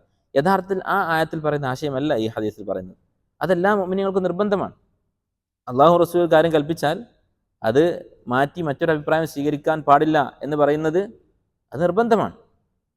അങ്ങനെ ഒരാൾ ധിക്കരിച്ചാൽ അവൻ കുറ്റക്കാരനാണ്. പക്ഷെ ഇത് ആ കുറ്റക്കാരനാകുന്ന കാര്യത്തെക്കുറിച്ചല്ല പറയുന്നത്. ഇതെന്താണ്? നേരത്തെ നമ്മൾ പറഞ്ഞതുപോലെ സ്വന്തം ഹവ തന്നെ, നമ്മുടെ ആഗ്രഹങ്ങൾ തന്നെ ദീനിനോട് യോജിച്ച രൂപത്തിലാവുക. അങ്ങനെ പൂർണ്ണമായും മനസ്സിൻ്റെ ഏറ്റവും അടിത്തട്ടിൽ തന്നെ അള്ളാഹുവിൻ്റെ ദീനിനോട് ഹുബ്ബുണ്ടാവുക, ദീനിൻ്റെ ഓരോ കൽപ്പനകളോടും പ്രകൃതിപരമായി തന്നെ ഹുബ്ബുണ്ടാവുക എന്നുള്ളത് അത് എല്ലാ മുഅ്മിനീങ്ങൾക്കും വാജിബായിട്ടുള്ള കാര്യമല്ല, പക്ഷേ മുസ്തഹബായിട്ടുള്ള കാര്യമാണ്. അതാണ് ഈ ഹദീസിൻ്റെ ആശയം. ഇങ്ങനെയാണ് ഒരാളുടെ ഈമാൻ പൂർത്തിയാവുക എന്നുണ്ടെങ്കിൽ നിങ്ങൾ ആലോചിച്ച് നോക്കി, ഇന്ന് നമ്മുടെ അവസ്ഥ എന്താണ്, അല്ലെങ്കിൽ പല ആളുകളുടെയും അവസ്ഥ എന്താണ്? ഒരു ഹദീസിൽ ഒരു കാര്യം കണ്ടാൽ, ഒരു ആശയം കണ്ടാൽ അത് വിശ്വസിക്കാൻ മറ്റ് പലരുടെയും അംഗീകാരം വേണം. ശാസ്ത്രത്തിൻ്റെ അംഗീകാരം വേണം, അല്ലെങ്കിൽ നാട്ടുകാരുടെ അംഗീകാരം വേണം, ഭൂരിപക്ഷം അതിനെ അംഗീകരിക്കണം. ഇങ്ങനെ വിശ്വസിച്ചാൽ അവൻ്റെ അവസ്ഥ എന്തായിരിക്കും? അല്ലെ, എത്രയോ ഉദാഹരണങ്ങൾ നമുക്ക് കാണാൻ സാധിക്കും. ഇപ്പോൾ പല്ലിയെ കൊല്ലുന്ന ഹദീസ്, അത് ഉൾക്കൊള്ളാൻ പറ്റാത്ത ആളുണ്ട്. പല്ലി ഒരു ജീവിയല്ലേ, അതെന്ത് തെറ്റ് ചെയ്തു? നമ്മളതെന്ത് തെറ്റ് ചെയ്തു? ഈ പറയുന്ന വ്യക്തിനെ പല്ലിയെ കൊല്ലുന്ന ആളാണ്. അവൻ്റെ വീട്ടിൽ പല്ലിയെ കണ്ടാലും വെറുതെ വിടും? അതിൻ്റെ ഭക്ഷണം ഒക്കെ വൃത്തികേടാക്കുന്ന രീതിയിൽ വീട്ടിൻ്റെ അടുക്കളയിലൊക്കെ ഒരു പല്ലി കയറി നടക്കുന്നുണ്ടെങ്കിൽ എല്ലാവരും പല്ലിയെ കൊല്ലുന്നുണ്ട്. പല്ലിയെ കൊല്ലാനുള്ള മരുന്നുകളും വസ്തുക്കളൊക്കെ നാട്ടിൽ മാർക്കറ്റിൽ കിട്ടുന്നുണ്ട്. ഇതൊക്കെ ആരിറക്കുന്നതാ? ഹദീസിൻ്റെ ആൾക്കാരാണോ? നമ്മൾ ദീൻ പഠിപ്പിക്കുന്ന ആൾക്കാരാണോ ഈ സാധനങ്ങളൊക്കെ ഇറക്കി വിടുന്നത്? ഒരിക്കലുമല്ല. അതിനുവേണ്ടി പ്രവർത്തിക്കുന്ന കമ്പനികളുണ്ട് ഈ ഇങ്ങനെയുള്ള ജീവികളൊക്കെ കൊല്ലാൻ വേണ്ടി. അതൊന്നും ഒരിക്കലും ദീനിൻ്റെ അടിസ്ഥാനത്തിൽ ചെയ്യുന്നതല്ല. പക്ഷേ നബി സ്വല്ലല്ലാഹു അലൈഹി വസല്ലം അത് പറയാൻ പാടില്ല. ഇതെന്താണ് ഇതിൻ്റെ കാരണം എന്നുള്ളത് അല്ലാഹു ആലം. അപ്പോൾ പല്ലിക്ക് ഇന്ന ഉപദ്രവങ്ങളുണ്ട് എന്ന് ആരെങ്കിലും വിശദീകരിച്ചു കൊടുത്താൽ അംഗീകരിക്കാൻ തയ്യാറാണ്. പക്ഷെ നബി സല്ലല്ലാഹു അലൈഹി വസല്ലം പറഞ്ഞാൽ, അപ്പോൾ യുക്തിക്ക് നിരക്കാത്ത ഒരു കാര്യം നബി സല്ലല്ലാഹു അലൈഹി വസല്ലം ഒരിക്കലും പഠിപ്പിക്കുകയില്ല, ഖുർആനിൽ ഒരിക്കലും ഉണ്ടാവുകയില്ല. യുക്തിക്ക് അറിയാത്ത കാര്യങ്ങളുണ്ടാകും. ഒരു കാര്യം, പല്ലി എന്ന് പറയുന്നൊരു ജീവി, അതിനെ നിങ്ങൾ കൊല്ലണം എന്ന് നബി സല്ലല്ലാഹു അലൈഹി വസല്ലം പറഞ്ഞു, കണ്ടാൽ കൊല്ലണം, സുന്നത്താണ് എന്ന് പറഞ്ഞു. അപ്പോൾ പല്ലിയെ കൊണ്ടുള്ള ഉപദ്രവങ്ങൾ എന്താണ് എന്ന് മനുഷ്യനറിയില്ല എന്ന് വിചാരിക്കുക. ഇപ്പം മനുഷ്യനറിയാം, അതുകൊണ്ടാണ് കൊല്ലുന്നത്. അതറിയാത്തൊരു കാലം ഉണ്ടായിരുന്നോ എന്ന് അല്ലാഹു ആലം. കാരണം അതൊരു ശല്യമാണെന്നുള്ളത് എന്നും നമുക്കറിയുന്ന കാര്യമാണ്. ഇനി അങ്ങനെ ഉണ്ടായിരുന്നു വിചാരിക്കുക, പല്ലി വളരെ നിരപരാധിയായ ഒരു ജീവിയാണ്, അതൊരു ഉപദ്രവം അതുകൊണ്ടില്ല എന്ന് മനുഷ്യൻ വിശ്വസിക്കുന്നു. അപ്പോൾ ഇതുകൊണ്ട് ഒരു ഉപദ്രവം ഉണ്ടാകാനുള്ള സാധ്യത അതുണ്ടല്ലോ എന്തായാലും. പിന്നീട് അങ്ങനെ കണ്ടുപിടിക്കപ്പെടാനുള്ള സാധ്യത ഉണ്ടല്ലോ. നമ്മൾ വിശ്വസിക്കുന്ന ഒരാൾ, നബി സല്ലല്ലാഹു അലൈഹി വസല്ലമയെ നമുക്ക് വിശ്വാസമാണ്, നബി സല്ലല്ലാഹു അലൈഹി വസല്ലമയോട് പറയുന്നു ഇതിനെ കണ്ടാൽ കൊല്ലണം. അപ്പോൾ അതിലെന്തെങ്കിലും ഉപദ്രവം ഉണ്ടാകുമെന്ന് വിശ്വസിക്കാൻ എന്താണ് തടസ്സം? അതിലെന്താണ് യുക്തിക്ക് യോജിക്കാത്തത്? അങ്ങനെ ഒരു സംഗതിയും അതിലില്ല. അപ്പോൾ ഇതുപോലെ ധാരാളം ഹദീസുകൾ, അതൊക്കെ കേട്ടാൽ അത് ഹദീസാണെങ്കിൽ നിഷേധിക്കുക, മറ്റ് എന്തെങ്കിലും ഒരു സോഴ്സിൽ നിന്ന് കിട്ടിയതാണെങ്കിൽ, ഒരു വിശ്വാസ്യതയുമില്ലാത്ത സോഴ്സുകളാണെങ്കിൽ പോലും അതൊക്കെ വിശ്വസിക്കാൻ റെഡിയാണ്. പറഞ്ഞത് ആരാണെന്ന് അറിയാത്ത, പല്ലിക്ക് ഇന്ന ദോഷങ്ങളുണ്ട് എന്ന് പറഞ്ഞിട്ട് എവിടെയെങ്കിലും വായിച്ചു, ഇത് എഴുതി വെച്ചത് ആരാണെന്ന് പോലും അറിയാത്ത എഴുത്തായിരിക്കും, എന്നാലും അത് വിശ്വസിക്കാൻ റെഡിയാണ്. പക്ഷേ ഹദീസിൽ അങ്ങനെ വന്നാൽ അത് വിശ്വസിക്കാൻ തയ്യാറല്ല. ഇങ്ങനെയുള്ള ധാരാളം ഹദീസുകളെ പരിഹസിക്കുകയും നിഷേധിക്കുകയൊക്കെ ചെയ്യുന്ന ആളുകളെ കാണാം. അങ്ങനെ ഒരാൾ നിഷേധിക്കുന്നുണ്ടെങ്കിൽ അത് വലിയ അപകടമാണ്. അതാണ് നേരത്തെ നമ്മൾ പറഞ്ഞ ആയത്തിൽ വമാ കാന ലിമുഅ്മിനിൻ വലാ മുഅ്മിനത്തിൻ ഇദാ ഖദല്ലാഹു വറസൂലുഹു അംറൻ അൻ യകൂന ലഹുമുൽ ഖിയറത്തു മിൻ അംരിഹിം എന്ന് പറഞ്ഞ ആയത്തിൽ ഉദ്ദേശിക്കുന്നത്. അള്ളാഹും റസൂലും കൽപ്പിച്ചു കഴിഞ്ഞാൽ പിന്നെ അത് സ്വീകരിക്കണോ നിഷേധിക്കണോ എന്ന് ചിന്തിക്കാനുള്ള ഒരു സ്വാതന്ത്ര്യം ഒരു മുഅ്മിനില്ല. മുഅ്മിനാണെങ്കിൽ ആ സ്വാതന്ത്ര്യമില്ല. എന്നാൽ അതിനും അപ്പുറത്താണ് യഥാർത്ഥത്തിൽ പൂർണ്ണമായ ഈമാനുള്ള ആളുകൾ ആവേണ്ടത്. ഒരു കാര്യം ഹദീസിൽ വന്നാൽ നബി സല്ലല്ലാഹു അലൈഹി വസല്ലം കൽപ്പിച്ചാൽ അത് നമ്മുടെ ഇഷ്ടമായി മാറുക, അത് ചെയ്യാൻ നമുക്കൊരു തക്കല്ലുഫ്, ഒരു പ്രയാസമില്ലാതെ സ്വഹാബത്ത് സദഖ ചെയ്തിരുന്നത് പോലെ സ്വഹാബത്തിൽപ്പെട്ട പലരും അബ്ദുല്ലാഹ് ഇബ്നു ഹറാമിനെ പോലെയുള്ള സഹാബിമാർ ജിഹാദിന് പുറപ്പെട്ടിരുന്നത് പോലെ മനസ്സിൽ തന്നെ അതിനോട് ഇഷ്ടത്തോടു കൂടി അതനുസരിക്കുകയും വിശ്വസിക്കുകയും ചെയ്യുക. അതാണ് യഥാർത്ഥത്തിൽ വേണ്ടത്. അതാണ് ഈമാൻ്റെ പൂർണ്ണത. അള്ളാഹു സുബ്ഹാനഹു വ തആല നമുക്ക് അതുപോലെ മനസ്സിൽ ഇഷ്ടത്തോടു കൂടി ദീനിൻ്റെ കൽപ്പനകൾ വിശ്വസിക്കാനും അനുസരിക്കാനും ഒക്കെയുള്ള തൗഫീഖ് നൽകി അനുഗ്രഹിക്കുമാറാകട്ടെ. ഇതാണ് ഈ ഹദീസിൻ്റെ ആശയം. ഇൻഷാ അല്ലാഹ് അടുത്ത ഹദീസ് ഈ കിതാബിലെ അവസാനത്തെ ഹദീസാണ്. അടുത്ത ക്ലാസ്സിൽ ഇൻഷാ അല്ലാഹ് അത് നമുക്ക് തീർക്കാം. അള്ളാഹു സുബ്ഹാനഹു വ തആല നമുക്ക് നാഫിയായ ഇൽമ് വർദ്ധിപ്പിച്ച് നൽകുമാറാകട്ടെ. അല്ലാഹുമ്മ ആതി നുഫൂസനാ തഖ്വാഹ വസക്കിഹ അൻത ഖൈറു മൻ സക്കാഹ അൻത വലിയുഹ വമൗലാഹ സുബ്ഹാനക അല്ലാഹുമ്മ വബിഹംദിക അഷ്ഹദു അൻ ലാ ഇലാഹ ഇല്ല അൻത അസ്തഗ്ഫിറുക വഅത്തൂബു ഇലൈക്.